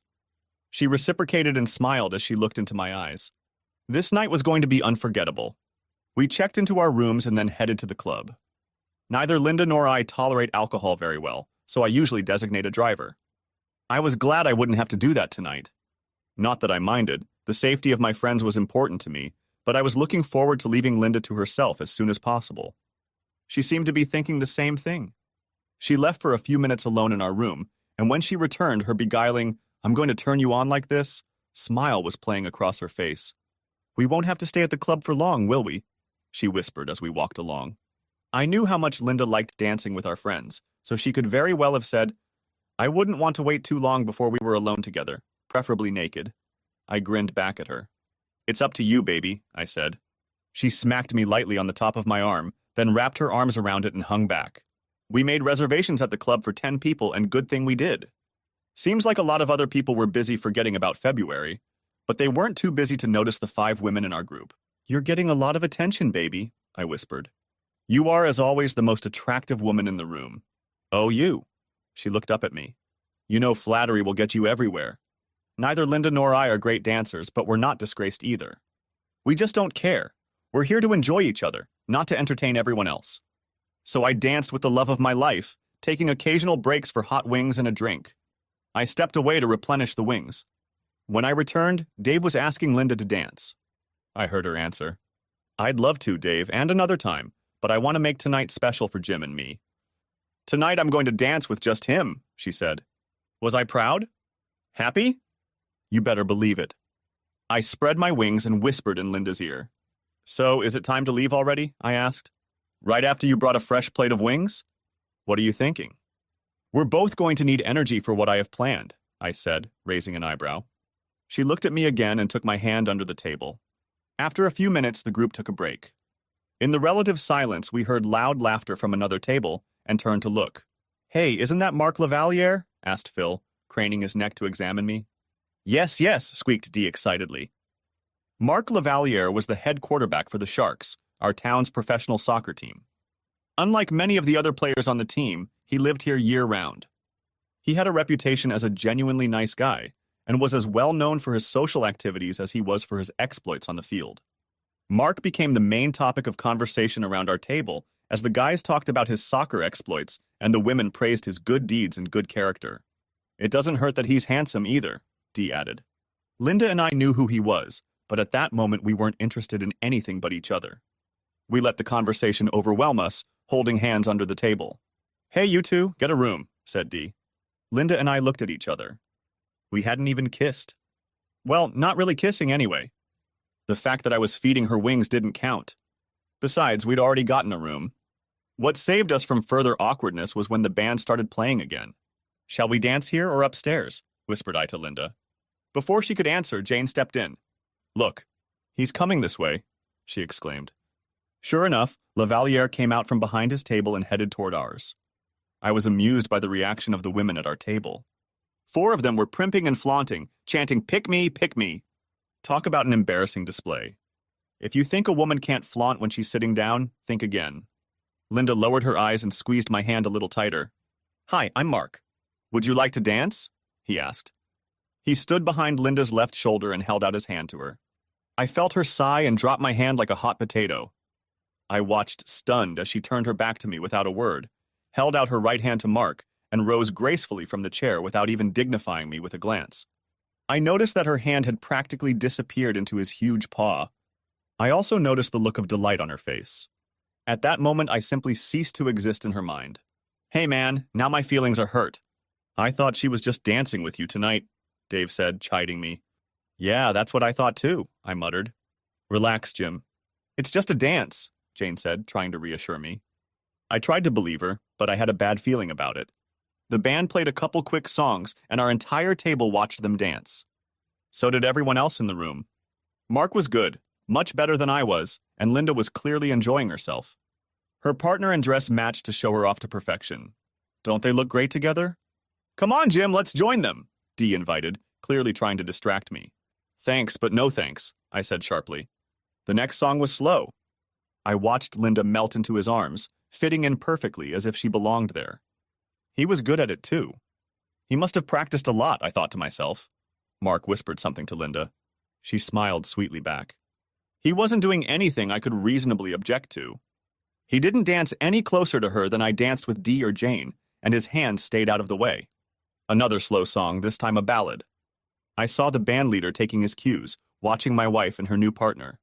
Mark was smiling as he held her in his arms. He was clearly pleased with what was happening. I had seen enough and was determined to put an end to it. I rose from the chair and felt Jane's hand on my arm. Hold on, Jim. Give her this. Don't spoil her mood, she said. I released my hand and looked at Linda's face.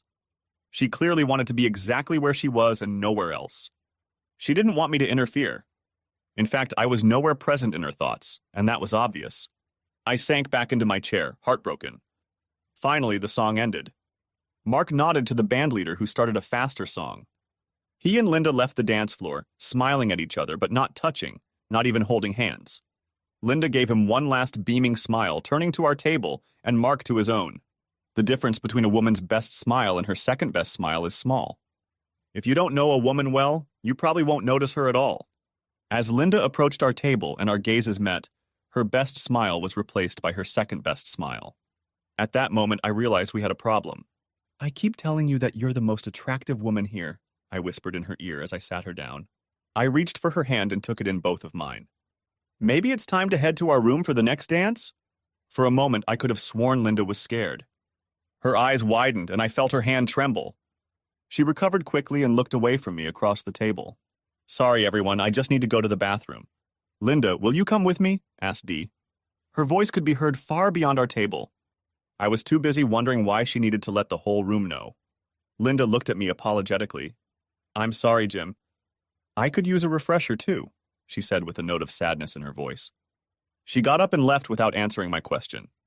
Of course, the conversation immediately turned to why no woman walking with the group could go to the bathroom alone. I was just beginning to wonder why my friends were trying so hard to keep the conversation on that topic when Dee came back. She was alone. Where's Linda? Is she okay? I asked, practically screaming. Relax, Jim, Dee said, smiling. Linda's fine, she just has some things to do. You don't need to worry about her. She's a grown woman, you know. What did that mean, I wondered. Indeed, I was worried about Linda, but she was worried about me just the same. I put up with this bullying for about 5 minutes, and when Linda never came back, I had had enough. I got up and headed for the bar, bringing an empty plate with me as an excuse, and approached one of the female bartenders. "Excuse me, but my wife went to the bathroom about 15 minutes ago and still hasn't come out," I said. "She never stays that long. Could you go or send someone to make sure she's okay?" The bartender threw me a questioning look. The plate in my hand gave me an idea. The wings are great and she loves spicy food, but every now and then she has a reaction. Really, I just want to know she's okay. Her name is Linda. Here, let me show you a picture of her, I said. I set my plate down and typed Linda's picture into my phone. The bartender was about to give me a sympathetic look when a voice sounded at my elbow.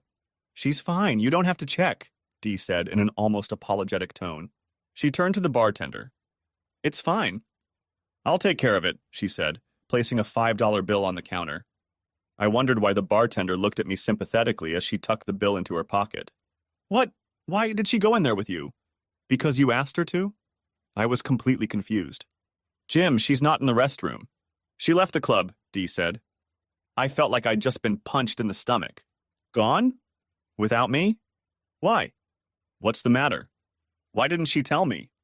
Where did she go? Is she okay?" I asked. I still didn't understand. "Let's go to the end of the bar where we can get some privacy," Dee said. I just went where Dee dragged me. It was quieter in the dark corner at the end of the bar. She looked me in the eyes. "Jim, Linda loves you. She loves you and the kids more than anything in the world, and she always will, and you know it. But she's going to spend tonight with Mark," she said. I stood there with my mouth open, staring at the stupidity, as if my whole world had ended. Pictures, or what was left of it, swirled frantically in my head. Linda at the top of the stairs in her beautiful blue dress. Linda at dinner. Linda at the club. Linda as we fed each other wings. Linda in asshole's arms. My Linda. The mother of our children. The love of my life. My anger was growing. So, on what should have been a special night for us, she dumps me for some asshole jock, I growled, looking at Dee. "Jim, she hasn't left you. She's coming to your house tomorrow, and you'll have many more special nights together," she said. What is this woman smoking, I wondered. She didn't even have the guts to tell me to my face that she was leaving me. "She just slipped out the back door like a snake," I said. "And you helped her." "Jim, listen to me." "She didn't leave you," Dee began. "Well, if she hasn't left me, then where the hell is she? She's definitely not with me now, is she?" I spoke louder and louder, and I didn't care who heard me. "Please calm down, people are looking at you." "Look, I know you're hurting, but it's just today. Linda knows, we all know, that you are the only man for her and always will be." "You're a good guy," Dee said condescendingly. "Yeah, and we all know where a good guy ends up, don't we?" I said through clenched teeth. "Jim, it's not like that. You're putting too much importance on it. It's just tonight, and tomorrow she'll come back to you and everything will be the same," she said. I snorted. "If she really believes that shit, nothing will change no matter what I say anyway. You don't understand. There's no tomorrow.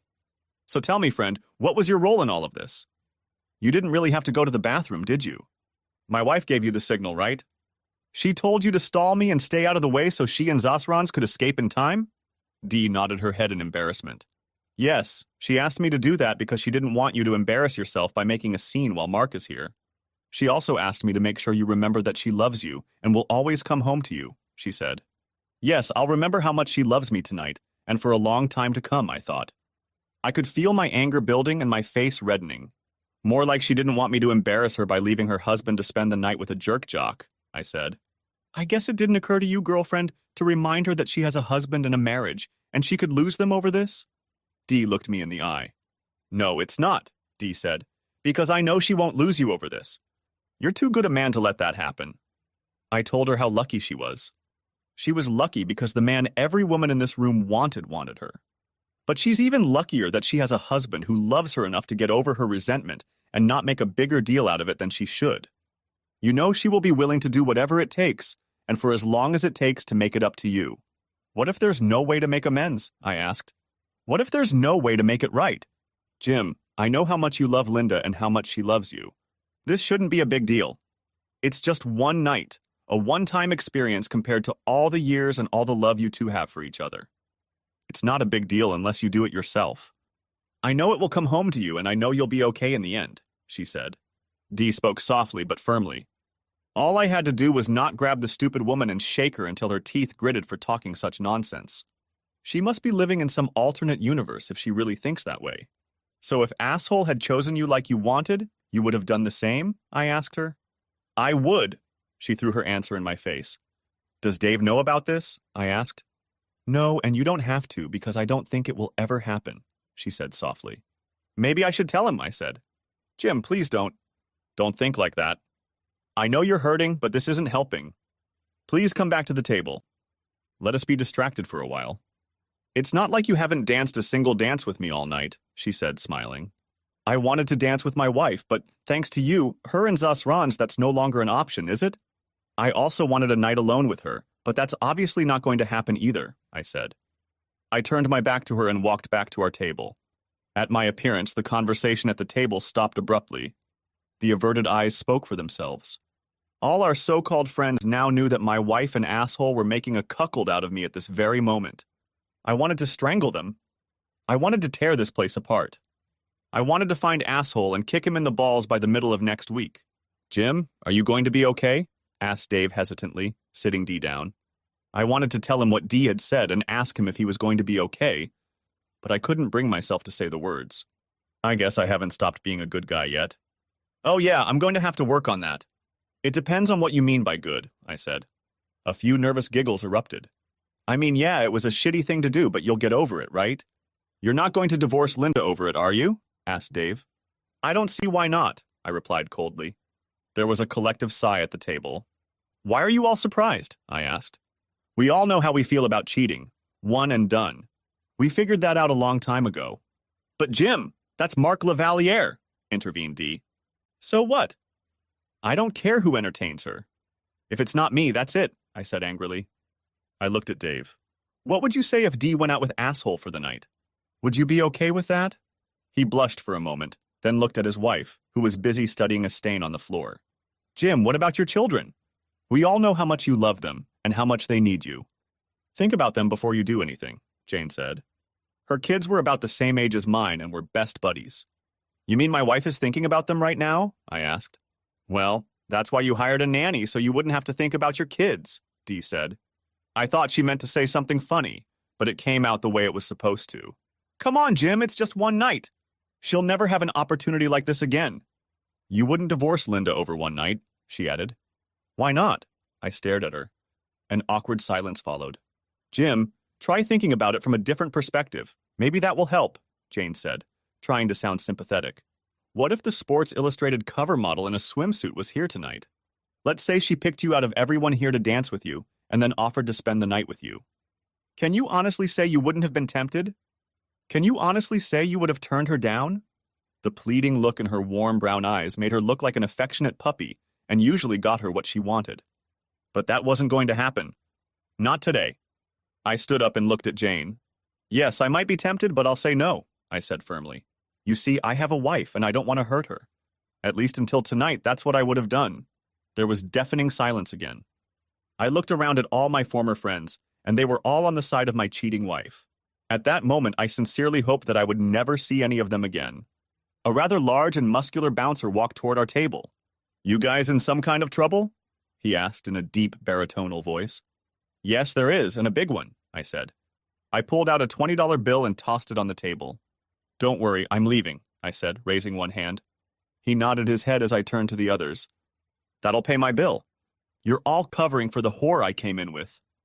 You might as well pay her bill, too. I turned on my heel and walked out of the club. As I walked the block and a half to the hotel, my anger subsided a little. It was replaced by the deepest sadness I'd ever known. Linda and I were supposed to do this walk together, holding hands, discussing with our friends what they were going to do when they got to their rooms, and they in turn would discuss us. She was supposed to hold my hand like she used to, and press her face into the sleeve of my coat when the conversation got too explicit. Instead, I was alone. Alone, I rode the elevator, trying not to remember what Linda and I had done in the elevators of other hotels. Alone, I entered the room that was to be our suite. Alone, I faced the wreckage of our special night. Alone, I looked into the future, not knowing what might happen. I turned on the light and closed the door behind me. Suddenly, I felt unusually tired. I threw my winter coat on the floor and slouched toward the bedroom. There was a Godiva candy bar on each pillow. In the middle of the bed was underwear I'd never seen before. In my mind's eye, I could see her putting them on, with that combination of love and sensuality in her eyes that belonged only to her and was only mine until tonight. My wife, my lover, my best friend was taken from me by another man. He snatched her from me easily and casually, as if he had every right to do so. He didn't care what she meant to me. He just saw her as a beautiful plaything for the night. And she just let him. I didn't matter enough to her to cause the slightest resistance. It was as if she, too, thought he had a right to her that was more weighty than the one I had earned through nearly a decade of living as a faithful, loving husband. Yes, it was to be just one night. And the next morning, I figured. And what? What would he and that night leave in her heart, mind, and feelings? What could I do that could compare to the hero of the town, the handsome stud Marc Goat Lavalier, let alone rival him? I stopped crying to wash my face and then gathered our things. I threw the underwear in the trash. They didn't mean anything to me anymore. I went downstairs and checked us out of the hotel. I didn't care how Linda came back. The desk clerk looked puzzled as I went through the checkout procedure. "Is everything all right with your room, sir?" she asked. "The room was beautiful," I said. "Is there anything we can do for you to make your stay here more comfortable?" She replied. "Yes," I thought. "Make asshole disappear into a black hole, never to be seen again. Turn back time and get my wife back." I just shook my head. "No, not really, but thanks for asking anyway," I said quietly. "We just had a sudden change of plans." The clerk looked at me sympathetically, as if she'd read my mind. "Have a nice evening, sir," she said before I left. "Yeah, that's right. Have a nice evening." I got into my car and somehow managed to make it home safely. Everything was churning inside of me, emotions fighting for control. Part of me was angrier than I'd ever been in my life. The other part was sad about the loss of my wife and my family. I walked into the starter house where we lived and noticed how quiet and empty it had become. I took my luggage into the bedroom and sat down, trying to make sense of what had happened. I looked at my phone, hoping to see a text message or something from Linda. I hoped she had come to her senses and changed her mind, but that didn't happen. I laid down on the bed, still in my clothes, and dozed off for a while. It was about 2 o'clock in the morning when I was awakened by the buzzer of my phone. Looking at it, I saw that I had received several text messages from an unfamiliar number. Could it be Linda? I pulled my phone out of my pocket and what I saw made me wince. There was a series of photos and short videos of them having fun. I wondered for a moment how he'd gotten my number, then decided that he must have gotten into Linda's phone while she was in the bathroom and then sent the pictures and video to me. I slammed my phone shut and then an idea hit me. Oh yeah, divorce was no big deal at this point. I was done with Linda now and forever. But the asshole would pay. I swore he would pay for ruining my happy life and my family. I went to my computer and copied the images and videos onto it. Then I wrote a letter to all of our so-called friends, the ones who let her do it, and covered for her when she went off with asshole. I attached the videos and pictures and sent the email with the subject line, "Happy now?" For the next few hours, I worked tirelessly moving all of her clothes and belongings into trash bags and stuffing them into the car. By the time I was done, she barely had enough room to sit and drive. I drove her car out of the garage, changed the code so she couldn't get back in, and took the garage door opener out of her car. I wasn't finished yet and turned to everything that reminded me of our marriage. The portrait hanging over the fireplace, our wedding album, her wedding dress, the bride and groom's glasses on the mantel, the crystal vase at the opposite end of the fireplace, the things she loved, everything. By the time I was done, the house resembled a war zone. Shards of portraits, stuff, shards of glass and silk were scattered everywhere. At one point, I felt like taking a shit, and then another thought came to me. I took off my wedding ring and threw it down the toilet along with my urine and feces. I almost flushed it right then, but another thought came into my head and I decided to wait. I was mentally exhausted, body running on adrenaline as I sat down to get a cup of coffee. I heard something hit the door and realized it was the morning paper. I hadn't realized I'd been doing it for so long. I opened the door and picked up the paper and sat down at the kitchen table again. The next shock I got was when I opened the paper and saw a teaser about the butt. I turned to the sports section and there were giant headlines. Who is Marc Lavalier's new girlfriend? What? Under the caption was a series of color photos of asshole and Linda leaving the club. The only thing I could assume was that some paparazzi had spotted them and snapped a picture of them leaving the club. Linda clutched at his arm, as she usually did with me, and looked at him with adoration, just as she had once looked at me. One of the photos showed them kissing before she nonchalantly climbed into his Jaguar. My humiliation was complete. Now the whole damn town knows about it. I read the article, but it was full of generalizations and speculation. Apparently, no one had talked to any of them yet. I went to the newspaper's website, where I found an online version that had not only pictures, but video as well. I copied the link to the article and sent it to our supposed friends with the subject line, "Screw you all to hell." I looked at the clock and saw that it was 5:30 in the morning. I knew Linda's mother was already up and making breakfast for her husband since he was an early riser, so I called. "Hi," she said in response. "Everything okay?" "No, it's not, Mom," I said. "We got along well, and I always called them Mom and Dad." "What's wrong, dear?" she asked. "Is it the children?" "No," I said. "Have you seen this morning's paper?" "Not yet," she said. "Alfred likes to watch her over coffee." "Why?"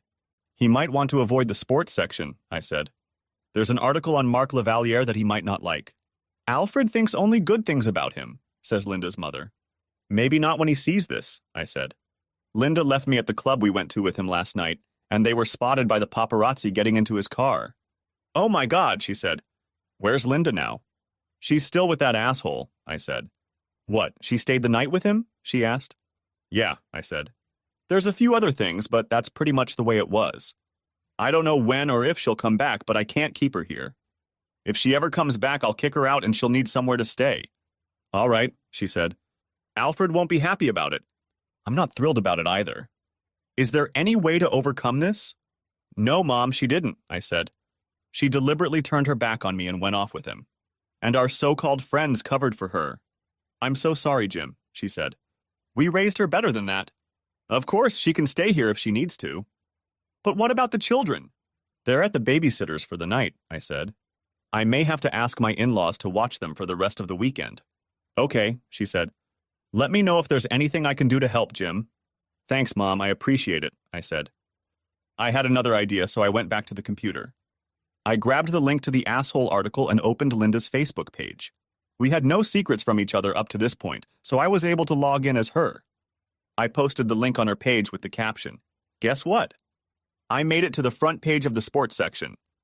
Went on a date with her lame husband and ended up spending the night with a real student.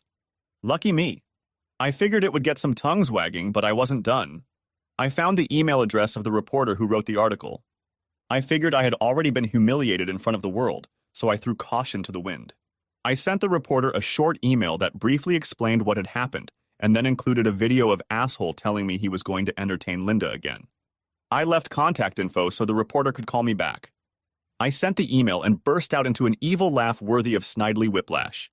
At 8 o'clock, I called Mrs. Porter and asked if it was okay if my parents picked up the kids that morning. She assured me that it was, and asked if I had seen the sports section of the newspaper. "Yes," I said. "Was that really Linda?" she asked me. "Unfortunately, yes," I said. "That's why I'm going to ask the parents to take the kids.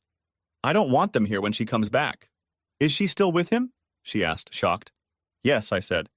"And I'd appreciate it if you didn't say anything about it to the kids yet." "I understand," she said.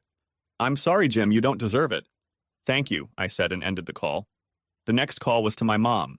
"Jim, is everything okay?" she asked, picking up the phone. "Your father just read the paper, and he should be tying his tie right now." "Is it really Linda?" "Yes, that's right, Mom," I said. "She's still not home. Could you pick up the kids from Mrs. Porter's house this morning? I think they should stay with you for the rest of the weekend." "It's not going to be pretty here." "Of course, son," she said. "I understand all that." "What are you going to do?" "Unleash hell, Mom," I said. "Listen, son, whatever you do, think of the kids first, okay? They're the most important thing in your life right now," she said. "I know, Mom," I said. "But thanks for reminding me anyway. And thanks for picking them up and letting me stay with you." We finished talking and I grabbed a cup of coffee. I felt like smoking a cigarette, but I fought the urge and kept walking. Around 9:30 my cell phone rang. I saw that it was Dee and answered it. "What?" bellowed I. "Jim, it's just me, Dee," she said. "I know it's you," I said. "What the hell do you want?" "Jim, I saw this morning's paper and I wanted to apologize." "I had no idea it would be this bad," she said. "What the hell did you think was going to happen?" I asked. "My wife left with a star soccer player, a known hero in the community after a night of dancing. Of course you knew someone would be following him. And by the way, it's much worse than that, I added. What do you mean? She asked. You'll have to wait and see. By the way, have you looked at Linda's Facebook page? I asked. No, I haven't, she said. Why? Take a look, I said. Have you looked at your email? Not yet, she said. I always like to have my morning coffee first. Well, the answers to your questions are right here, I said. I hope you're happy as hell. I ended the conversation before she could say anything else, but I assumed she'd call back. After that, I got a few more calls. One was from Jane, who really didn't like the video and photos sent by Zazranets. Why are you so surprised? I asked. I never thought he would actually do something like this, she said. What do you mean, entertaining my wife or sending pictures and videos? I asked. Some pillar of society, don't you think? Jim, what are you going to do? She asked. What do you think? Asked I. You should all be very happy. Now say goodbye. And bugger off. I ended the conversation and sat down to drink my coffee, but then the phone rang again.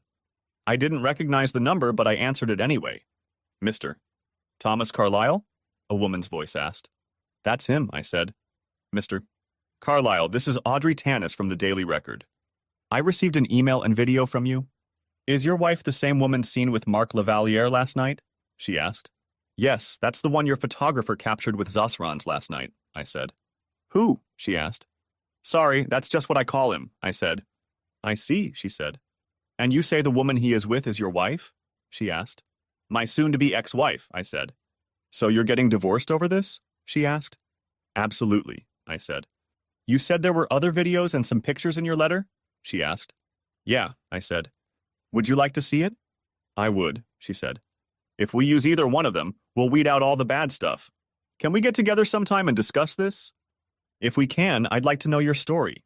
What the hell, I thought. Sure, I said. But I'd like to wait until she gets home first. She's not back yet? Asked Audrey. No, it isn't, I said. Okay, look, why don't you give me a call when you can meet with me and we can talk things over, she said. Sure, I said. We ended the conversation and I put my phone back in my pocket. Curious, I went to her Facebook page and saw several comments on the post I had posted earlier. It was about 50/50ths, with half of the commenters calling her a happy woman and asking what it was like to be with asshole.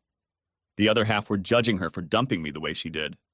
Several of her male friends on Facebook called her a slut and said they would kick her ass if their wives did what she did. I couldn't help but notice that she had lost a few Facebook friends because of this and chuckled to myself. When Linda walked in the door, it was close to 11 o'clock.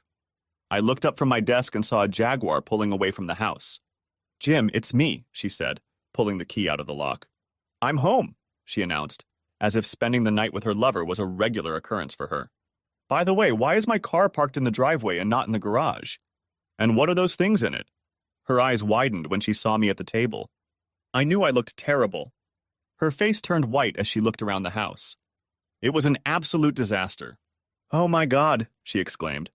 What have you done? Everything has been destroyed. Our wedding portrait, my vase, our glasses. And what is that smell? I just finished what you started last night, I said. Did you get any sleep last night? She asked. I shrugged. Why do you care? I asked her. Look, I'm really sorry about last night, she said. But I'm here now. And I'm still your wife. I shook my head. She walked over to me and tried to kiss my cheek, but I stopped her. Don't touch me, I said. She looked startled, as if I'd slapped her. And no, you're not my wife. Not anymore. At least that's what it says in the paper. And on the internet, too. I guess that's to be expected, given asshole's status. I opened the paper so she could see the spread with all the color photos. Oh no, she said, shocked. How did they get those pictures? I'm not his girlfriend. I don't care what the papers say. What difference does it make? Asked I. You had yours and now we're done. I need to go to the bathroom and then we should sit down and talk, she said. I followed her into the main bathroom and watched as she recoiled from the mess still in the toilet bowl. Is that your restroom ring? She asked, eyes wide. I nodded my head. Yeah, I said. I figured since you trashed our marriage, I should make it official. I took her left hand and scrutinized the rings. What are you doing? She asked. What's that? I asked, pointing to a dried stain on her wedding ring. It looks like... I don't know what you're talking about, she said. Bullshit, bitch, I said, pulling my phone out of my pocket.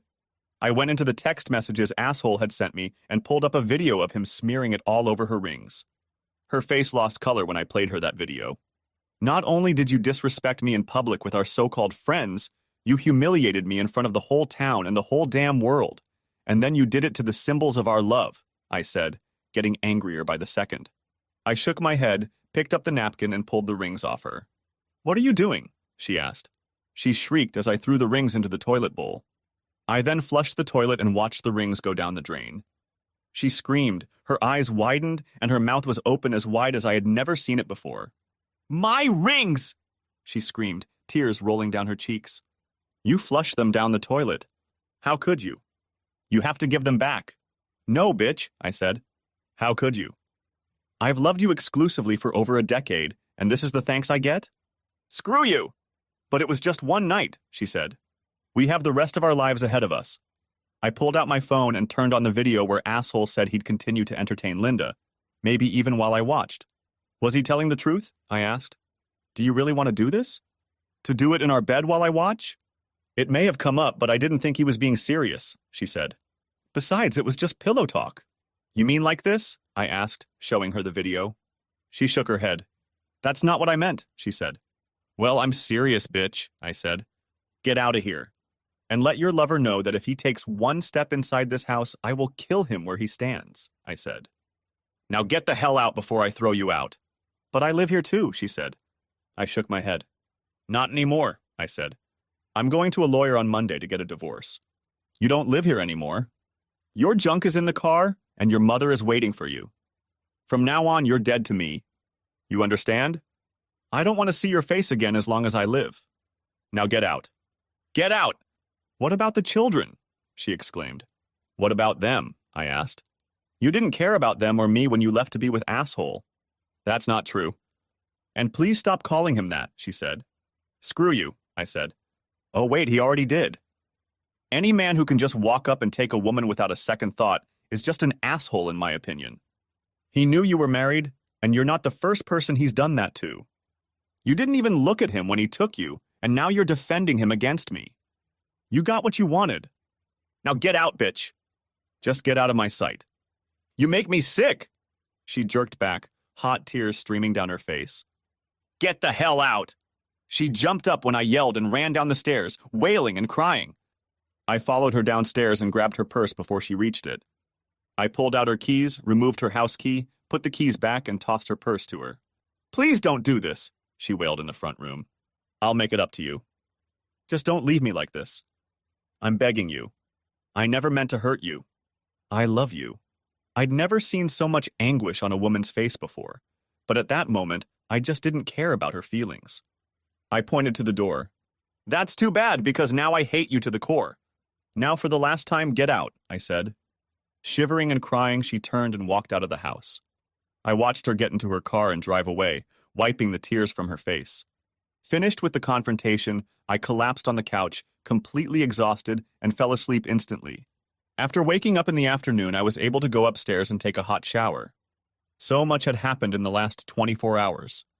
In that short period of time, I had gone from a happily married man with 2 wonderful children to... What exactly? I got dressed and looked at the time. I decided to call Audrey. It surprised me that she answered on the first ring. Audrey, this is Jim Carlisle, I said. Good afternoon, Mr. Carlisle, she said. You speak a little better. Well, I got some sleep, so I feel more rested. Is it too late to meet you this afternoon? I asked. Not at all, she said. A reporter's job never ends, you know. I grinned. Listen, it's getting close to dinner time. Would you mind meeting me somewhere? Maybe someplace quiet where we can talk? Not at all, I said. What seems good to you? Well, there's a new restaurant by the mall called Sherry's. Would that work? I've been there and it's pretty quiet.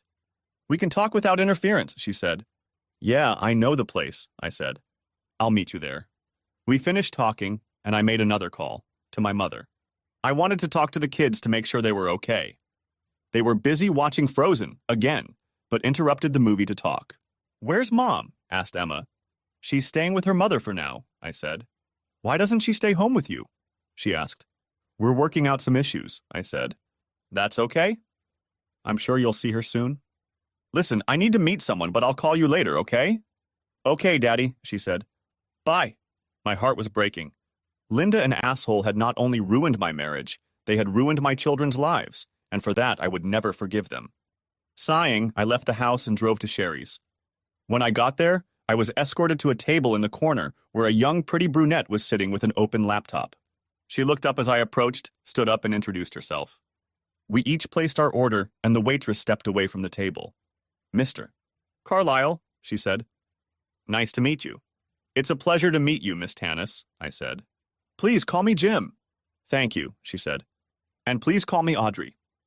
I want to start by apologizing to you." "Apologizing?" I asked. "For what?" "Well, those are my pictures in the morning paper," she said. "Did you take them?" I asked. She nodded her head. "I was at a club last night with my girlfriends," she said. "Girls' night out. We were just blowing off steam, and I happened to notice Marc Lavaliere. I saw him walk over to your table and go back to the dance floor with that woman. From the way they were acting, it didn't occur to me that she might be married. When they left the club, I followed them outside and took some pictures and video. The pictures you saw in the paper don't compare to what I captured." "Oh my God," I said. "I have the whole tape and I can give you a copy if you want," she said. "I filmed it with my camera, so it's okay." "Would you like to see it?" "Why not?" I said. She handed me the tablet and turned on the video. I saw Linda and Asshole walk into the parking lot, their hands intertwined like Linda and I usually did. When they got to his car, he turned her around to him and they started kissing. Looking at it, no one could have guessed that she was married to someone else. When the video ended, I gave her the tablet back. "Like I said, I'm really sorry about what happened," she said. I quickly gathered up a few things and sent them to the paper, and then I went back to the house. When I got there, you were gone. "So you want to tell me your side of the whole thing?" I nodded my head and recalled the evening from my point of view. Then I pulled out my phone and held it out to her, along with a pair of headphones. "You should take a look at them," I told her. "The video is pretty graphic." "I'm a big girl now," she said, putting headphones in her ears. While she was doing this, food was brought to us. As I ate, I watched her reaction. At first, she didn't react in any way, but as the video went on, her face changed. When she finished, she handed me back my phone. "Well?" I asked. "It confirms some of the things I've heard," she said. "Mostly it's just locker room talk, bragging and stuff like that. But there's been rumors on social media for a long time that he's a bit of a player. I've never been able to prove any of that. Good old boy network and all that.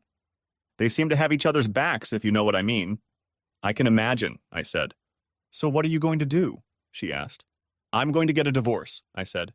She knew about my views on fidelity when she did it, but she obviously didn't care. She got hers, and now it's over between us. "Any kids?" she asked. "2, a boy and a girl," I said. 6 and 4 years old. She shook her head. "It's always hardest on the kids," she says. "Yes, it is," I told her. "What about him?" "Mark?" she asked. I shrugged. "I don't know yet," I said. "I'm still thinking about it. Part of me wants to beat his ass into the pavement, but I don't want to go to jail. He's a star soccer player," she said. "No offense, but I don't think you'd get very far if you tried." I chuckled. "What's so funny?" she asked. "Let's just say this isn't the first time someone's underestimated me," I said. "Size isn't everything, you know." "What does that mean?" she asked. "My dad used to tell me that it's not the size of the dog in the fight that matters." "It's the size of the dog in the fight that matters," I said. She nodded her head. "I see," she said. "So you want to cause trouble?" "No," I said. "I have 2 kids to think about, but I'm not going to just pick up and play dead." "Have you talked to a lawyer yet?" she asked. "I didn't have time, and besides, this all just happened last night," I said. She pulled a card out of her purse and held it out to me. "A good friend of mine is a family law attorney," she said. "She hates crooks passionately and isn't too fond of Lavaliere. I'll call her and give her a heads up if you want." I looked at the card. "Lisa Hawkins, attorney at law," the inscription read. "Sure, thanks," I said. "I don't mean to show a gift horse in your mouth, but I have to ask, why are you helping me so much?" "It's a fair question," she said. "Being a reporter, I can smell a good story. I'd like to be the one to tell yours if you don't mind. Besides, I like it when guys like Lavaliere get what they deserve." "So it's something personal to you?" I asked. "A little," she said. "So what do you want from me?" I asked. "An exclusive?" "Something like that," she said. "What exactly does that mean?" I asked her. "It means you're letting me tell my side of the story, letting us control the flow of information," she said. "We?" I asked. "Yes," she said. "Lisa and I." "And what do I get out of it?" I asked her. "For starters, a defense against people like me who would want to know your story," she said. I know how people like Lavalier work. This story is blowing up in my face. I'm sure he and his people are already working on turning it around so that you end up looking bad. That's what they're doing. Trust me, if you go half-court, they will chew you up and spit you out so fast before you know it. And don't expect the national sports media to give you a break. Trust me, they're just as vicious as anyone else in the news business. You're going to need someone who knows how to deal with sharks, and they'll come after you as soon as they spot it. So what do? I asked. Have you thought about making a case against Lavalier? She asked. Yes, I've thought about that, I said. I've thought about a lot of other things too. All right, she said. Let me take a little time and see what they're going to do. I'd like to publish a short note in tomorrow's paper that you're considering legal action for the destruction of your marriage and your family. Would that be okay with you? I pondered her question for a moment before answering. I knew she was right, and I also knew that it wouldn't be long before Linda's identity would become public. Perhaps it would be best if I was out in the open before they had a chance to humiliate me further. Okay, I said, but we'll work on it together. And I'll have veto power if I think it will hurt the kids. Agreed, she said. I'll make some calls and we'll get into action. By the way, you should know that the local news stations will be covering this tonight. I've already been contacted by several of them.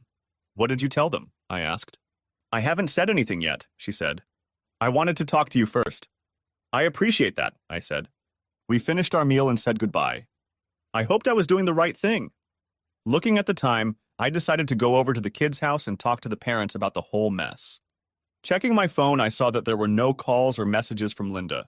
I got to my parents' house and went inside. My children ran up to me and I hugged them tightly and kissed them. Where's Mom? Emma asked. She's with her parents, I said. Why? Asked Emma. She has some things to take care of, I said, not wanting to give away too much and too soon. My folks came into the room and we cuddled for a bit before sitting down. Are you okay, son? My father asked. I shook my head. Not really, Dad, I said. I'm better than I was, but it's still hard. I understand, he said. Just then the news came on the television. My father is a news buff, so he turned on the TV and we sat and watched the reports, despite the objections of the two children who thought it was boring.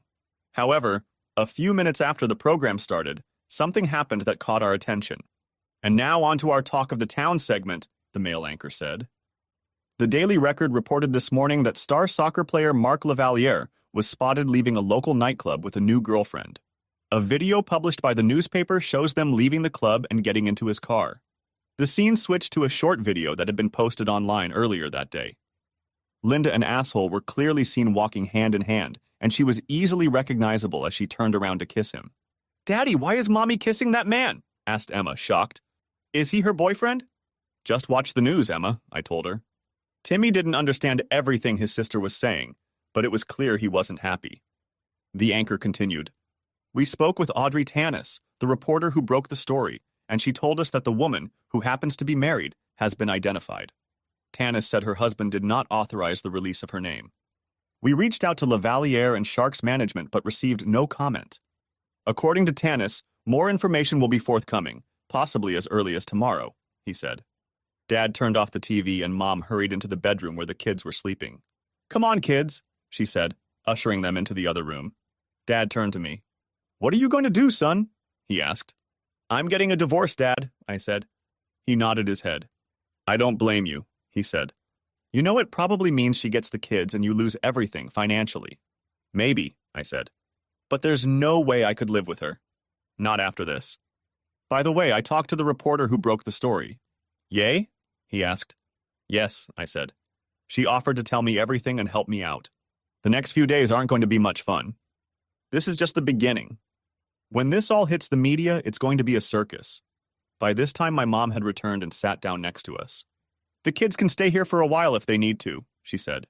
At least this way they won't be bothered by a bunch of nosy reporters. Your mom's right, son, Dad said. They can stay here as long as they need to.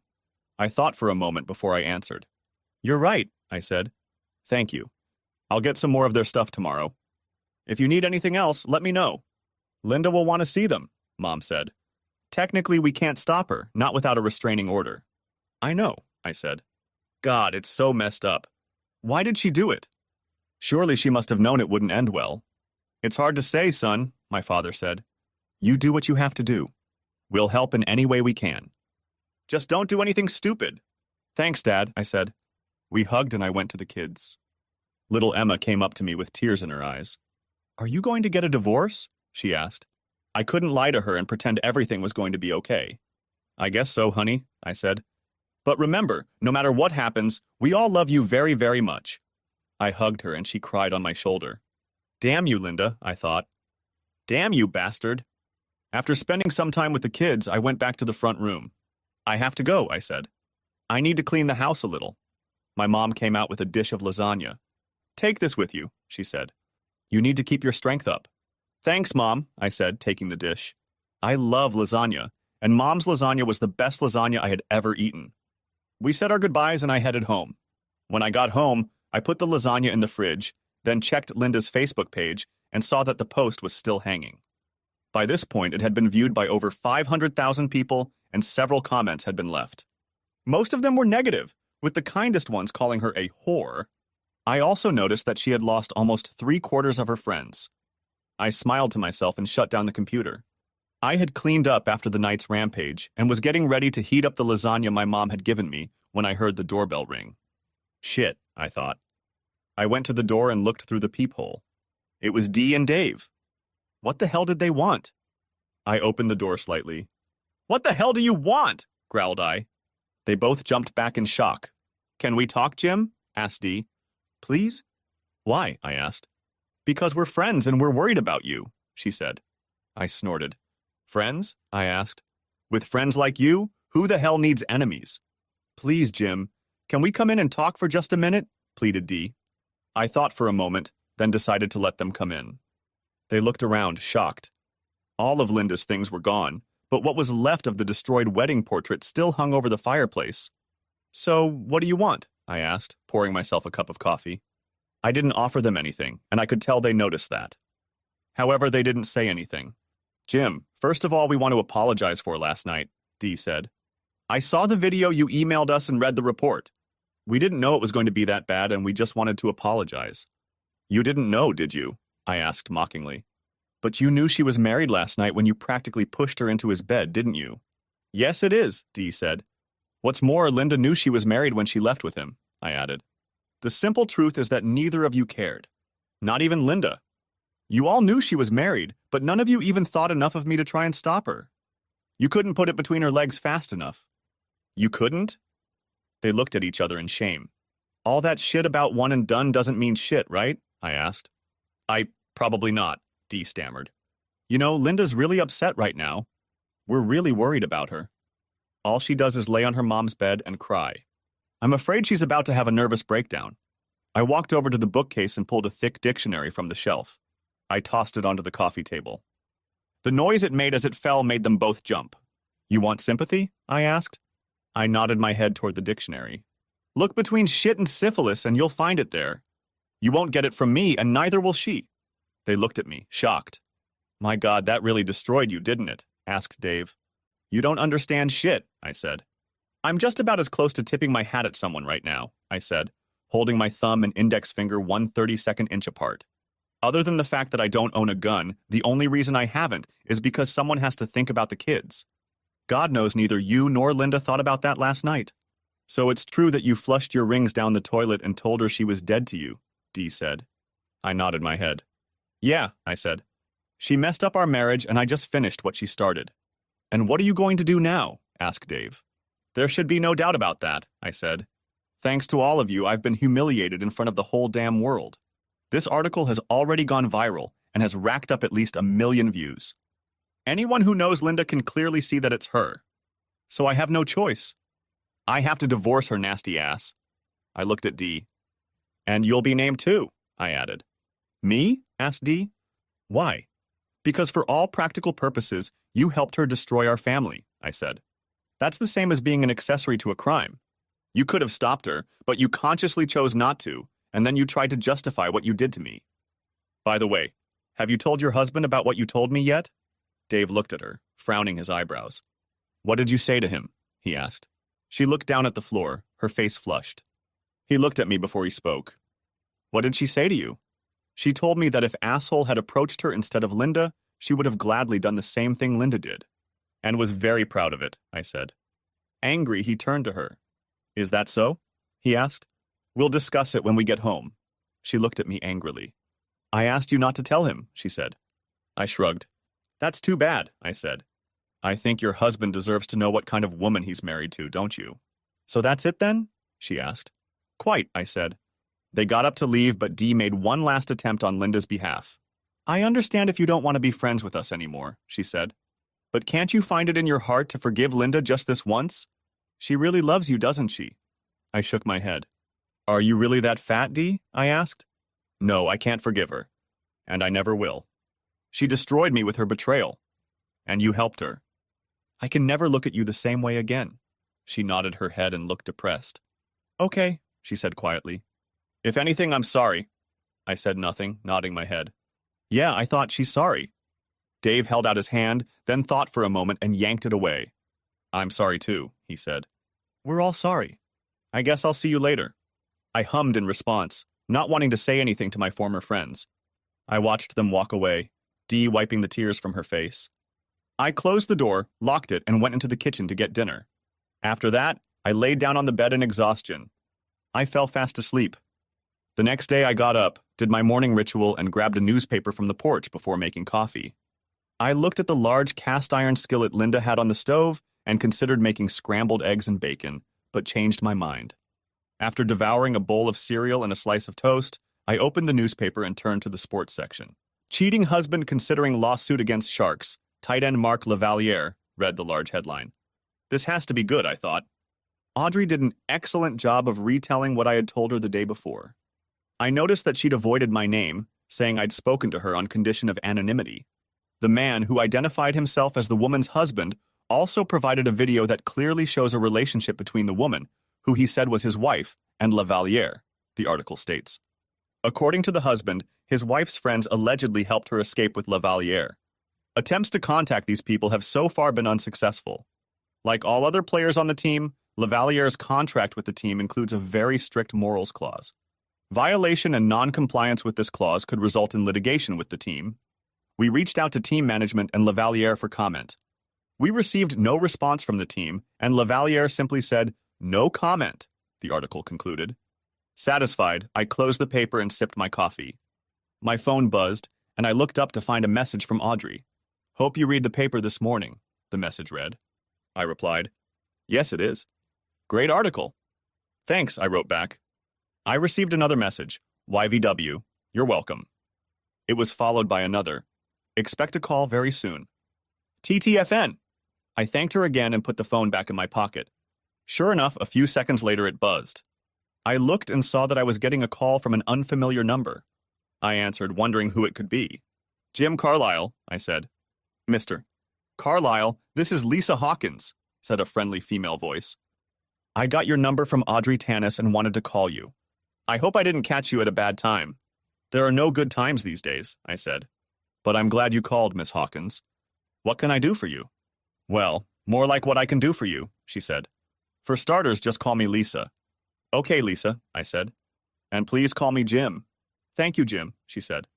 Audrey told me about you last night, and I wanted to contact you after you read her article. I assume you've read it. Yes, I said. And I thought she did a pretty good job.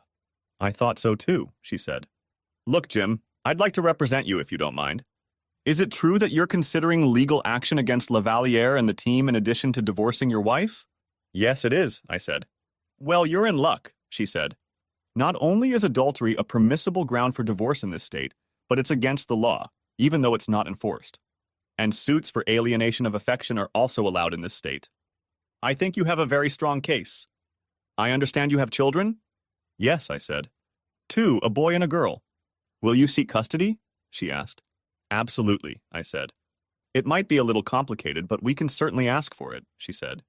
Look, I'd like to start putting the case together today. I'd like you to bring everything you can regarding your finances and any evidence you have of their affair. Can you meet me in my office tomorrow morning, say 8 o'clock? Yes, I said. I can do that. What about the fee? Don't you need an advance or something? Usually, yes, she said. But in any case, I'm willing to do it pro bono, for free, for you. Thank you, but why would you want to do that? I asked. I'll tell you someday, just not now over the phone, she said. Okay, I said. One last thing, Jim, she said. What's that? I asked. After this morning's article, you'll probably hear from the Sharks legal team, she said. Don't give in to them. Absolutely not. Just tell them they can expect a call from your lawyer. Can you do that? Of course, I said. All right, she said. And don't do anything stupid. I chuckled. I won't, I promise, I told her. We said goodbye and ended the conversation. Looking at the time, I decided to go to the kids. I went back upstairs and put on a clean pair of jeans and a shirt. When I got back, someone was banging on the door. I looked through the peephole and saw two well-dressed men in dark suits. Probably from the Sharks, I thought, remembering Lisa's warning. I opened the door. Yes, what can I do for you? I asked calmly. Mr. Carlyle's, said one of the men. My name is Roger Billings, and this is Jack Dunstan. We're from the Sharks. Can we come inside and talk for a few minutes? Suddenly, I recognized Dunstan from pictures I'd seen in newspapers and on TV. He was the owner of the Sharks. I figured Roger was probably a lawyer. I opened the door and invited them inside. Please come in, I said. May I offer you something to drink? No, but thanks anyway, Jack said. We won't take up much of your time. We're only here to discuss your problem with Mark Lavaliere. Graduation? I asked. You mean he ruined my marriage and my family? Is that the issue you're talking about? Well, yeah, Jack said, clearly confused by my words. He turned to Roger. Show him the proposal, and let's get this over with, please. Roger opened his briefcase and pulled out an envelope and a folder. He handed me the envelope and indicated that I should open it. I opened it, and as I looked inside, I was shocked. I could feel my face turning red as I looked at the two men. Is everything all right, Mr. Carlyle? Asked Jack. You've got to be kidding me, I said. Is there a problem, Mr. Carlyle? Asked Roger. Everything seems to be in order. $1,000? I asked. You're offering me $1,000 for what that asshole did to me and my family? That's not an offer, that's a goddamn insult. Wait a minute, Mr. Carlyle, Jack said. That doesn't include lifetime season passes and anything else you want from our gift store. That costs a lot of money. I almost laughed out loud. And this is in exchange for what? I asked. Roger opened the folder and showed me the unsigned document. According to this document, we ask that you not file a lawsuit against the team or Mr. Lavaliere, he said. I looked at the document and couldn't believe what I read. And you won't do anything to Lavaliere? I asked. What about the morals clause in his contract? Roger shrugged. Listen, Mr. Carlyle, Jack said. Boys will be boys. Mr. Lavaliere is a respected member of the team with a very high standing in the community. All we're asking you to do is reconsider the decision to prosecute. We don't want anyone's reputation tarnished. Surely you can understand that. As far as I'm concerned, Lavaliere ruined my marriage, I said. And he's already ruined my reputation. Articles and pictures of him with my wife have already circulated. What about my two children? How are you going to make up for the loss of their mother and family? Do you think season tickets and flashy clothes will make up for it? What do you want us to do? Asked Jack condescendingly. Oh, I don't know. Maybe you can entertain my wife or turn back the clock to Thursday and keep asshole from meeting her for the first time, I said wryly. Better yet, why don't you kick some balls around the soccer field a few times? Live on the air. Hell, I'd even pay to watch that. Both men looked at me, shocked.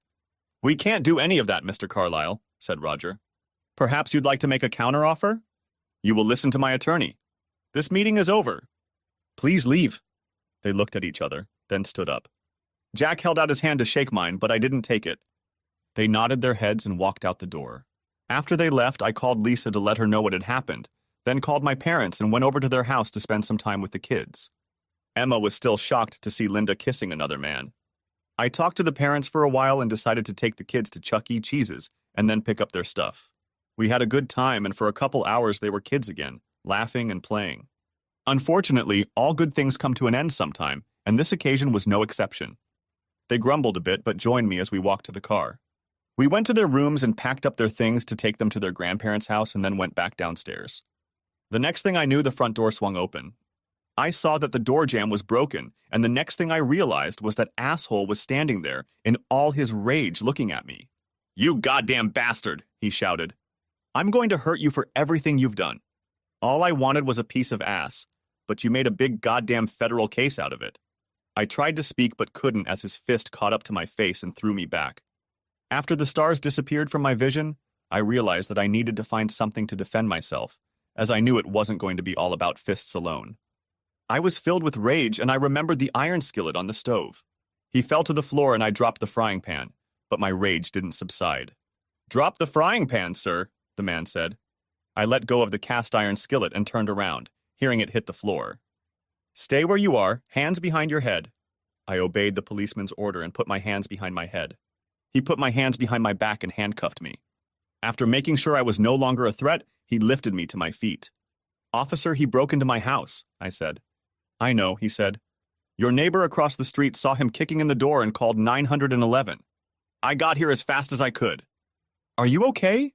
Damn, was I really that fast, I asked myself. "My face hurts like hell," I said. He looked at me and nodded his head. "Yeah, you're going to have a bruise, that's for sure," he said. He walked over to Emma and examined her. Thankfully, physically she was fine, but she was shaken and scared. He called on the radio and came back to me. "Officer, can I call the parents to come get the kids?" I asked. He looked away for a moment before answering. "Do you have a gun?" he asked. I shook my head. "No, officer, that's why I grabbed the frying pan," I said. "Okay," he said, releasing me from the handcuffs. "But I'm going to have to take your statement." "Thank you," I said. "Am I going to be arrested?" "I don't think so," he said. "I think he broke into your house, attacked you and your daughter. You were just protecting your children. Unless they tell me otherwise, no, I'm not going to arrest you." "I will arrest him, though." I grabbed my phone, which had fallen out of my pocket when asshole hit me. I called my parents, and my dad said he'd be right over. By then, an ambulance pulled up in front of our house, and the paramedics went inside. They examined Emma to make sure she was okay, then examined me before turning their attention to asshole, who was lying unconscious on the floor. As they wheeled him out on a gurney, my dad made his way home. "What the hell happened?" he asked, walking into the house. "We had an unwanted guest," I said. He watched my face for a second. "Damn, boy, this is going to be a mess for a long time," he said. He looked at Emma, who was crying on the couch. He took her in his arms and hugged her. "It's okay, honey, the bad man is gone." He looked around for a moment. "Where's Timmy?" Timmy was hiding under the table, barely visible because of the long tablecloth. We saw him peeking out from under the table. "It's all right, son," I said. "You can come out now." He crawled out from under the table and came toward us. My father looked at the policeman. "Can we leave?" he asked. The policeman nodded his head. "Yes, that's all right," he said. "I'll need to have a little talk with your son, but you don't have to be here." "Thank you," he said. He gathered up the kids and their things, then turned back to me. "Come back when they're done, okay?" "I will, Daddy, thank you," I said. I hugged the kids and kissed them goodbye, telling them I'd be there soon. After they left, the policeman and I sat on the couch while he wrote down my statement. I couldn't believe it had all happened so quickly. "Good thing your neighbor across the street called in time," the cop said. I was only a couple blocks away when I got the call. "I've been following this Lavalier story. Was that your wife he was seen with?" I nodded my head. "Yes," I said. "I'm sorry to hear that," he said. "Feel free to call if you need someone to talk to," he added, handing me a card with the counselor's name and number on it. "Thank you, officer, I appreciate it," I said. He left after shaking my hand, and I was left standing in the front room looking at the remains of my front door. Fred, the neighbor who had called the police, came over and examined the door as well. "Are you all right, Jim?" he asked. "I do now," I said. "I appreciate you calling the police." "No problem." "I saw him kick in the door and happened to be out front with a lawnmower." "What did you do with this guy?" "Cleaned my watch with a frying pan, if you can believe it," I said. He laughed. "Remind me never to piss you off," he said. "Just curious, why did he kick in your door?" "It wasn't locked or anything, was it?" "No, it wasn't," I said. "And the security screen wasn't even locked. All he had to do was turn the doorknob." "Apparently he was too angry to try." "Well, I think we can still close the door, but the jam's completely disintegrated," he said. "I guess we'll have to screw it down until you can replace it. I'll get a drill and screws and help you if you want." "That would be great, Fred," I said. "Thanks. I'll go get my drill."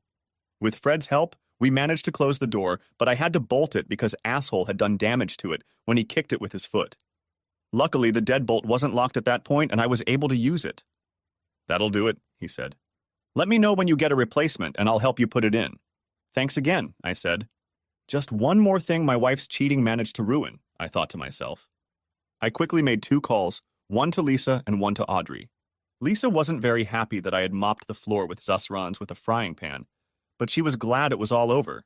and even happier that I wasn't in jail and the kids were relatively okay. She was, however, amused by the fact that Lavaliere was in the hospital and would be arrested. Audrey told me she heard the call on the police scanner and had already talked to the reporter who covers police calls. "You know I can't remain anonymous anymore," she said. "It's all going to be in the police report." "I know," I told her. We talked some more and she told me to stay tuned. "Everyone will be talking about it now," she said. After we finished talking, I went upstairs and showered again. When I looked in the mirror, my eye was already black and blue. I decided I needed to make another call and dialed my boss's number. I explained the situation and told him I needed to take a few days to get things straightened out. "Shit," she said. "You had a hell of a weekend." "That's okay. You've got a lot of free time ahead of you, so take a week and figure it out, okay?" "I will, thanks, boss," I said. We finished talking and I headed off to see my parents and kids. Linda pulled up to their house at the same time I did. I wasn't expecting her to show up, and I didn't know what to expect. I got out of the car just as she did, and we met on the walkway leading to the front door. She was shocked when she saw me. "Oh my God, are you okay?" she asked. I shook my head. "What happened?" "It's a little late to worry about my well-being, don't you think?" I asked sarcastically. "You want to know what happened?" "Your lover happened. He came to the house to pick a fight." "Yes, it is," I said. "Don't worry, I cleaned his clock with your big frying pan." "Did you hurt him?" she asked. "Please don't tell me you hurt him." I couldn't believe what she was saying. "He's been taken to the hospital," I said. "I don't know what condition he's in, and frankly, I don't care. All I know is that he'll be in police custody for a while. They're pressing charges against him." "By the way, why are you here?" "I came to see my kids," she said. "I miss them, and I haven't seen them since." You mean since the night you left us to be with asshole?" I asked her. "Roughly. It's only been, 36 hours? And you're just now thinking about them?"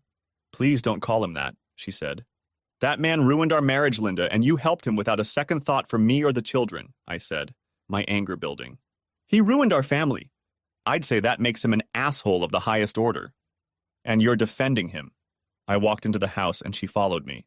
When we got inside, everyone looked in our direction. The children huddled close to their grandmother, who was now in character as Mama Grizzly. "What do you want?" Linda hissed. "I want to see my children," Linda said. Timmy looked frightened. He clung even tighter to my mother. Emma looked at my mother, unable to hide her disgust. "Why did you kiss that man, Mommy?" she asked. "What man?" asked Linda. "That man," Emma said, pointing to the TV. We looked over and saw Lavaliere's face on the screen. "This just came into Eyewitness News," read the news anchor. Sharks tight end. Mark Lavaliere is reportedly facing multiple charges tonight after he allegedly kicked in the door at the home of a woman he was seen with Friday night. According to police reports, he assaulted the woman's husband. The report says the husband defended the home with a large cast iron skillet. Lavaliere is currently at a county hospital being treated for a serious head wound and other injuries, the anchor reported. The district attorney said charges will be filed, and Lavaliere will be taken into custody when his medical condition improves. Sharks team management just released a statement saying Lavaliere is suspended pending the outcome of the investigation. The scene changed to show Roger and Jack standing behind a microphone. "We regret to report that tight end Mark Lavaliere is currently in the hospital being treated for a head wound and other injuries," Jack said. "We have read the police report and would like to apologize to the family he allegedly assaulted. For the record, we contacted the husband and made what we believe was a more than reasonable offer, however he declined it." "How do you respond to the pending charges?" one reporter asked. "As far as we can tell, these charges include terroristic threats, breaking and entering, assault and battery." "We have no comment at this time," Roger said. "However, we have suspended Mr. Lavaliere pending the outcome of the investigation. At this point, he is still unconscious, so we have yet to hear his version of what happened." "That's all for today." "Thank you." The scene moved to the studio. "This is breaking news," the anchor said. "Stay tuned to Eyewitness News as it becomes available." Everyone turned to Linda as the report ended.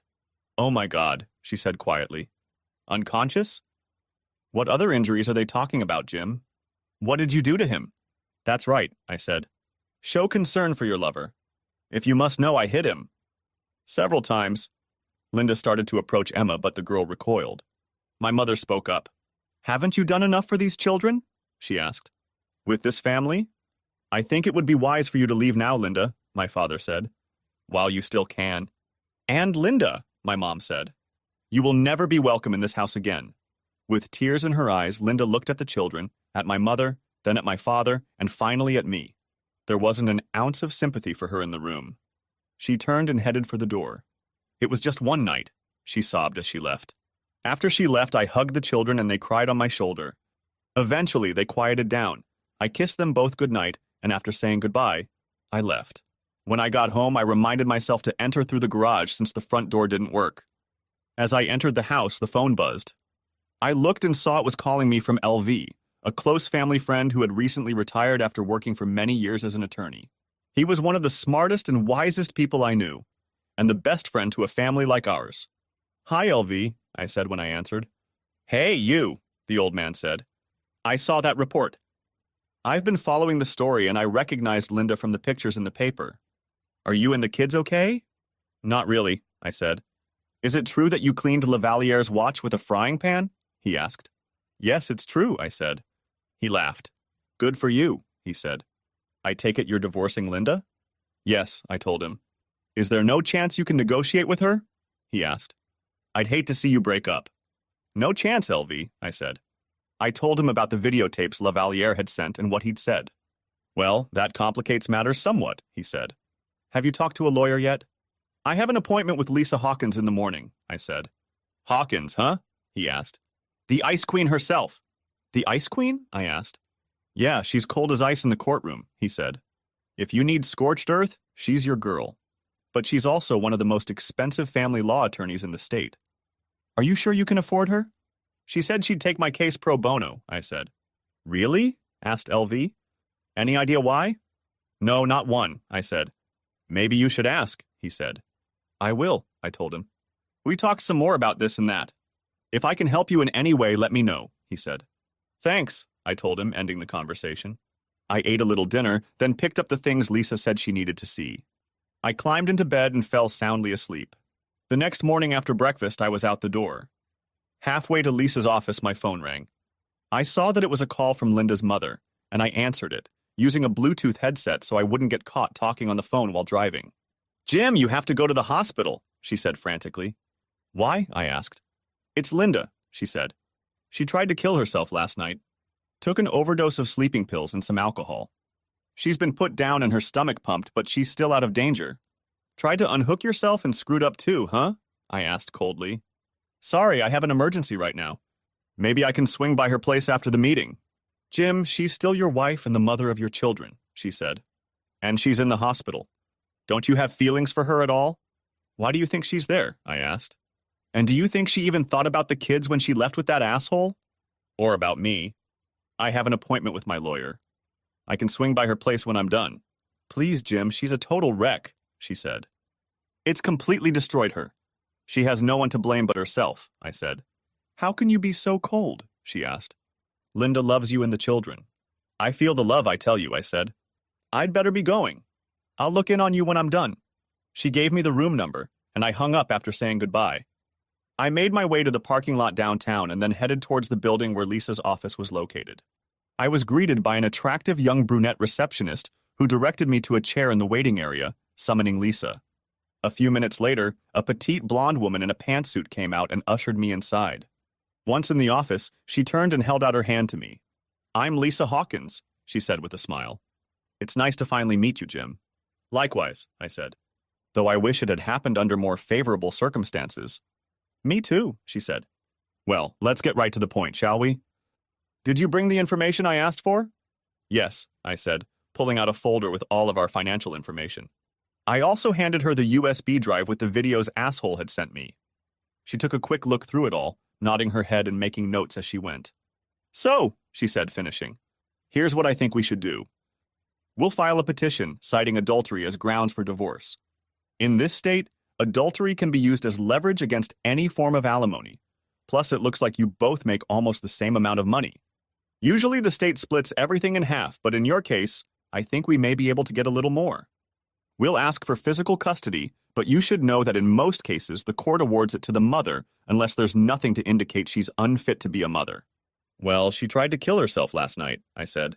Her eyes sparkled as she smiled. "Very interesting," she said.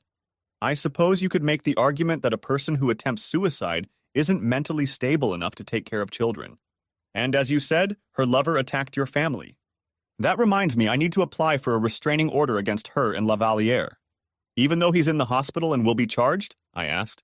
Especially since he'll be facing charges, she said. He's already shown he's willing to break into a house and attack you. I would say that makes him dangerous. And I think the court would agree with that. Just because he's been charged doesn't mean the court won't let him out on bail or on his own recognizance. By the way, do you have a gun? I shook my head. No, I don't, I said.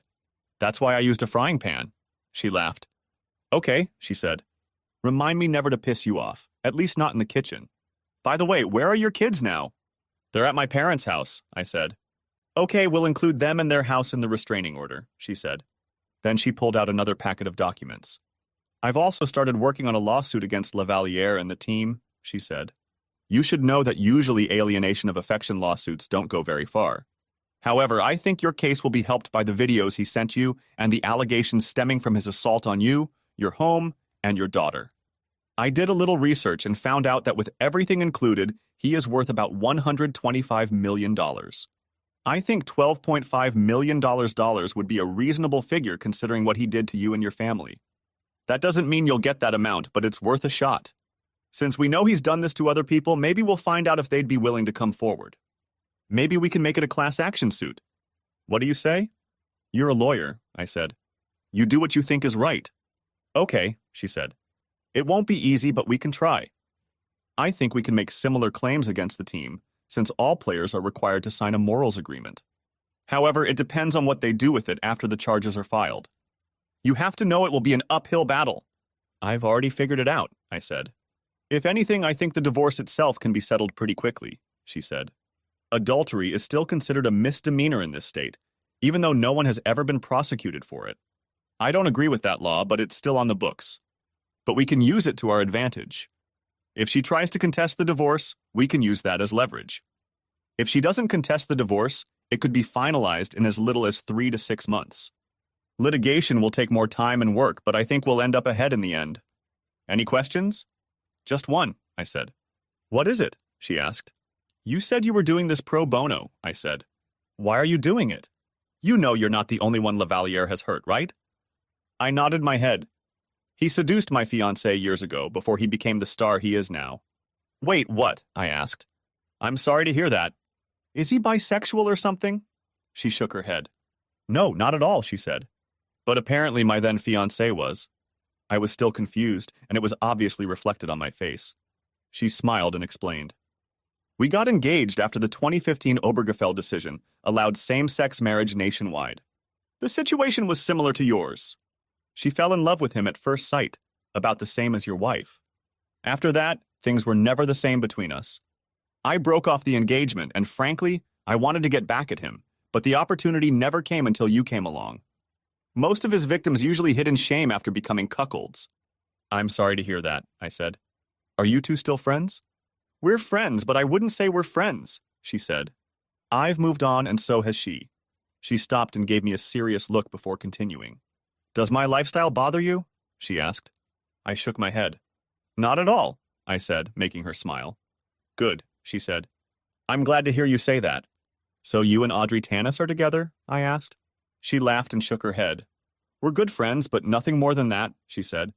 And no, there's nothing between us, but I wouldn't mind spending some time with her. Why? Have you thought about sleeping with her? She likes you, you know. I've never known her to take the story personally. That's the last thing on my mind right now, I said.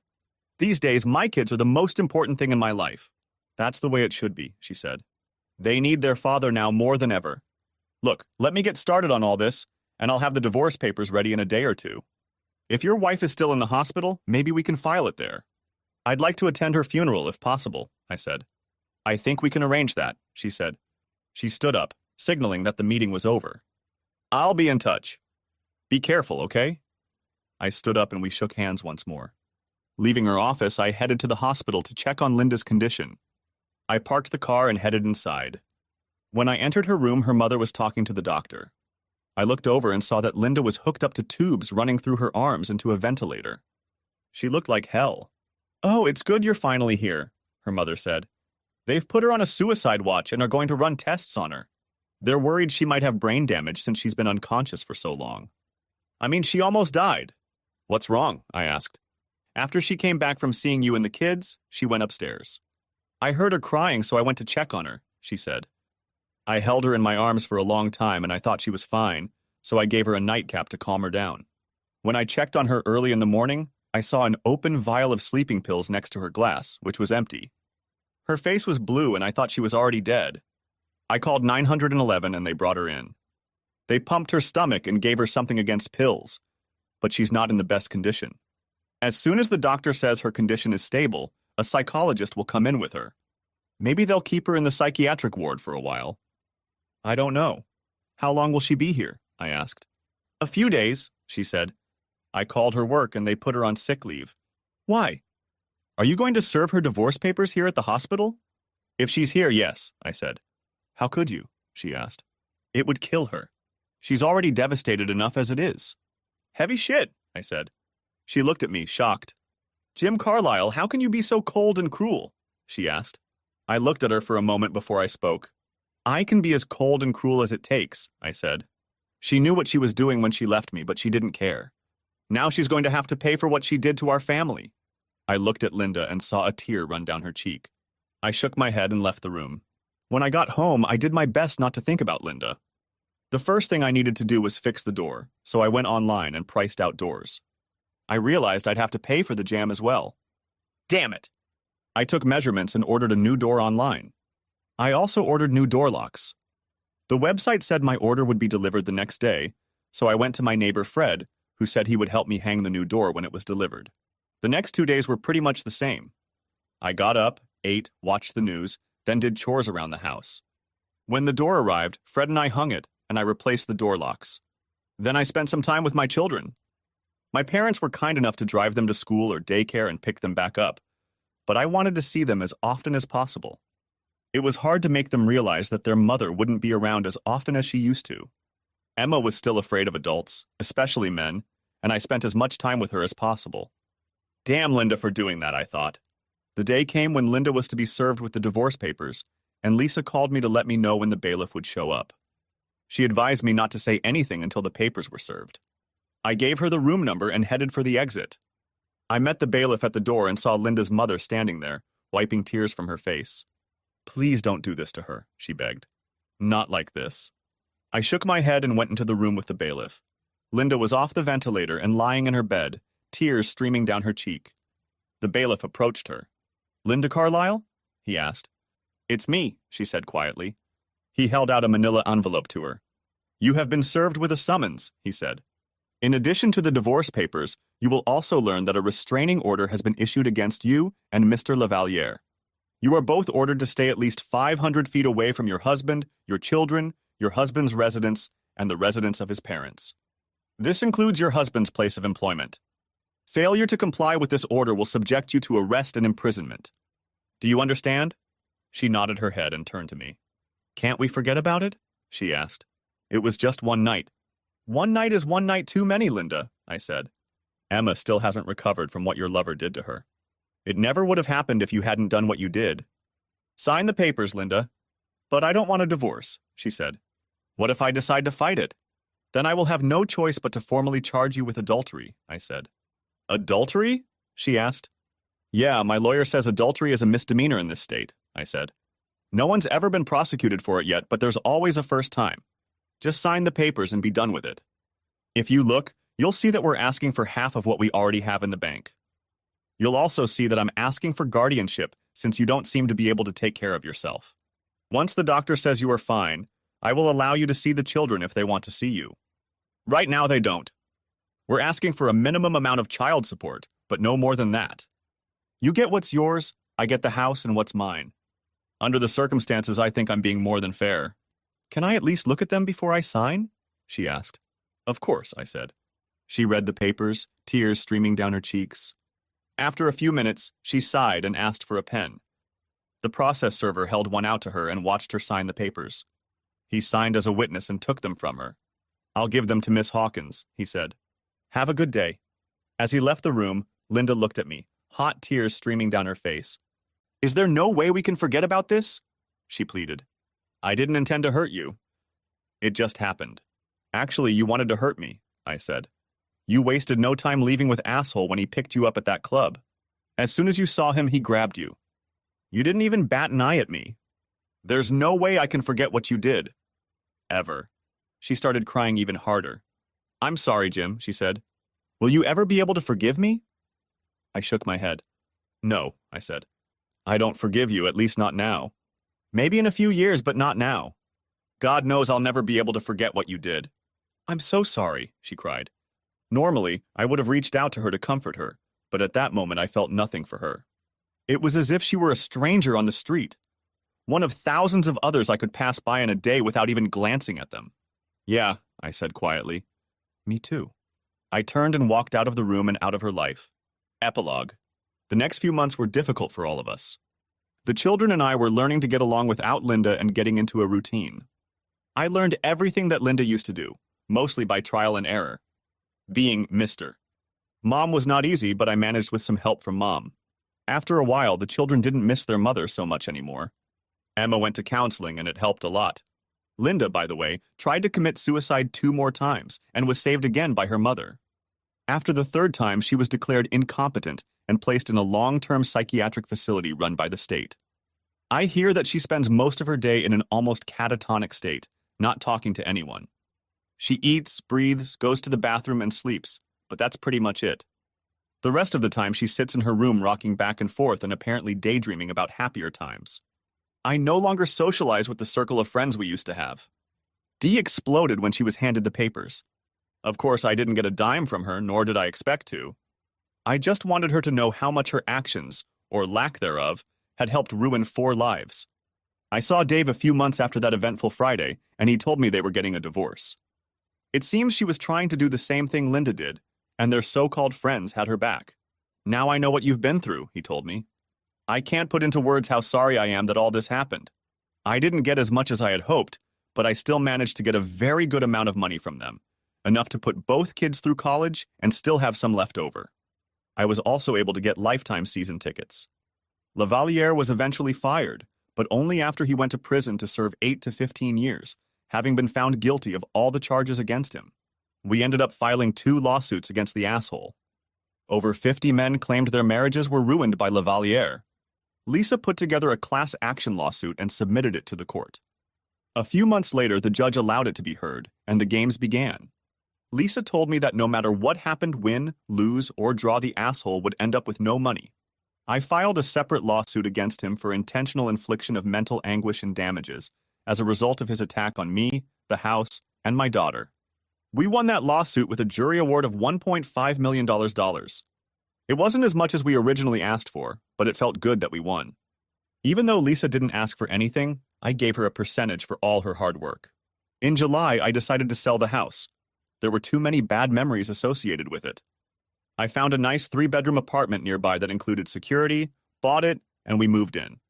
With the help of a psychologist, I was slowly getting my life together, but I still didn't have much of a social life as I spent all my hours with my children. After all, they were still my top priority. Audrey introduced me to April, her friend who was going through a divorce, and we dated for a few months. She was nice and we seemed to hit it off, but I was still shy after what Linda had done. In December, Linda's doctor asked if I could bring the children to see her for Christmas. He told me that this visit might help bring Linda out of her persistent depression. Up until now, they said she was still unable to accept them. I discussed this with her mother and asked the children if they would like to see their mother for Christmas. To my surprise, both wanted to, and on Christmas Eve I took them to an institution in the middle of a well-maintained area on the outskirts of town. The children were nervous at first, hesitant to approach her. I couldn't blame them. She looked exhausted and utterly devastated. The light in her eyes was gone, and she seemed to be looking at something a million miles away. She perked up, however, when the children approached her and gave me a weak smile. "Thank you for bringing them," she said quietly. I nodded my head and said nothing. By then, most of the hatred I had felt for her was gone, replaced by sadness. The doctor and I watched as she recounted what had happened. After about an hour, the doctor asked if I wanted to take the kids. I watched for a while and shook my head. "No, let her have it," I said. "It's Christmas after all." He smiled and nodded his head. We watched them talk and laugh. The doctor turned to me as Linda and the kids were spending time together. "I'm curious, Mr. Carlyle," he said. "What happened? I know her side of the story and I know what was reported. But I still don't know your story. Would you mind telling it to me? Perhaps it will help me to understand her train of thought. I told him what happened and how I feel. Hopefully that would fill in some of the blanks. When I finished, he looked at me thoughtfully. You haven't thought about reconciliation? He asked. I shook my head. That's never going to happen, I said. She made a mistake, sure, but can't you get over it somehow? He asked me. No, Doc, I said. Leaving the creamer on all night is a mistake. I know, I've done that. What she did was cold and calculated. She conspired with her friends to make it happen. It's time for her to take responsibility for her actions and move on. Why don't you help her do that? All she wants is to be loved by her family, he said. Yeah, well then take one in one hand and shit in the other, and see which one fills up faster, I said. You seem to be holding a grudge, he said. How would you feel if you were me, Doc? I asked. Wouldn't you be angry if your wife turned her back and left you without even saying goodbye? I understand you, he admitted. How long do you think she'll be here? I asked. It's hard to say, he said. She's a ward of the state now. She has to show them that she can function independently in society without being a danger to herself or others. Right now, she's a long way from that. She could be here for years. I nodded my head understandingly. We remained silent and watched her interact with the children. Finally, I noticed that Linda was getting tired. She's been getting tired a lot easier lately, the doctor said. He walked over to her. Linda, it's time for you to take your medication. The children need to go home. She nodded her head and kissed the kids one last time. She looked at me. There was sadness in her eyes. Thank you very much, Jim, she said. I'd be glad if I could see them more often. I'm getting better, really. Yes, Linda, I can see that, I said. You look really good, she said. Are you seeing anyone?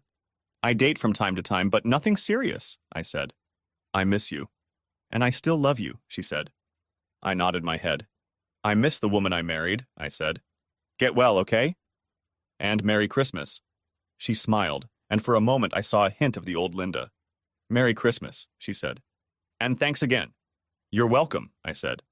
The kids said goodbye and walked in my direction. Daddy, can we see her next week? Asked Emma. Can we? Please? Yes, may I, Daddy? Asked little Timmy. Oh, I think we can work something out, I said. Let's get you guys home, okay? Thus began a twice-a-month ritual.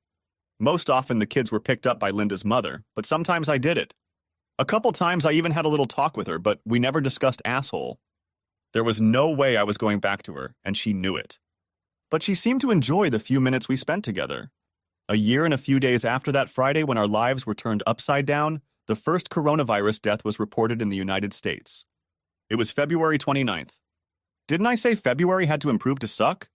The next month, bans and orders to stay home were put in place. Oh yeah, that sucked. In a few months, it will be 2 years since Linda left the family with Susrans. And while things still suck, they aren't as bad as they used to be. For example, in June 2020, Lavaliere's team put their hands down and settled a class action lawsuit. Lisa was right. By the time all was said and done, asshole was penniless. We didn't get much, but it was nice to know that he was done for good. He'd lost everything. His money, his reputation as a hero to society, his fame, even his testicles, and his ability to ever experience an erection. Even Linda smiled at that. Maybe next February won't suck as much, or at least not as lame as the previous two. Thanks for watching, I hope you enjoyed it. So subscribe to my channel and watch the next video.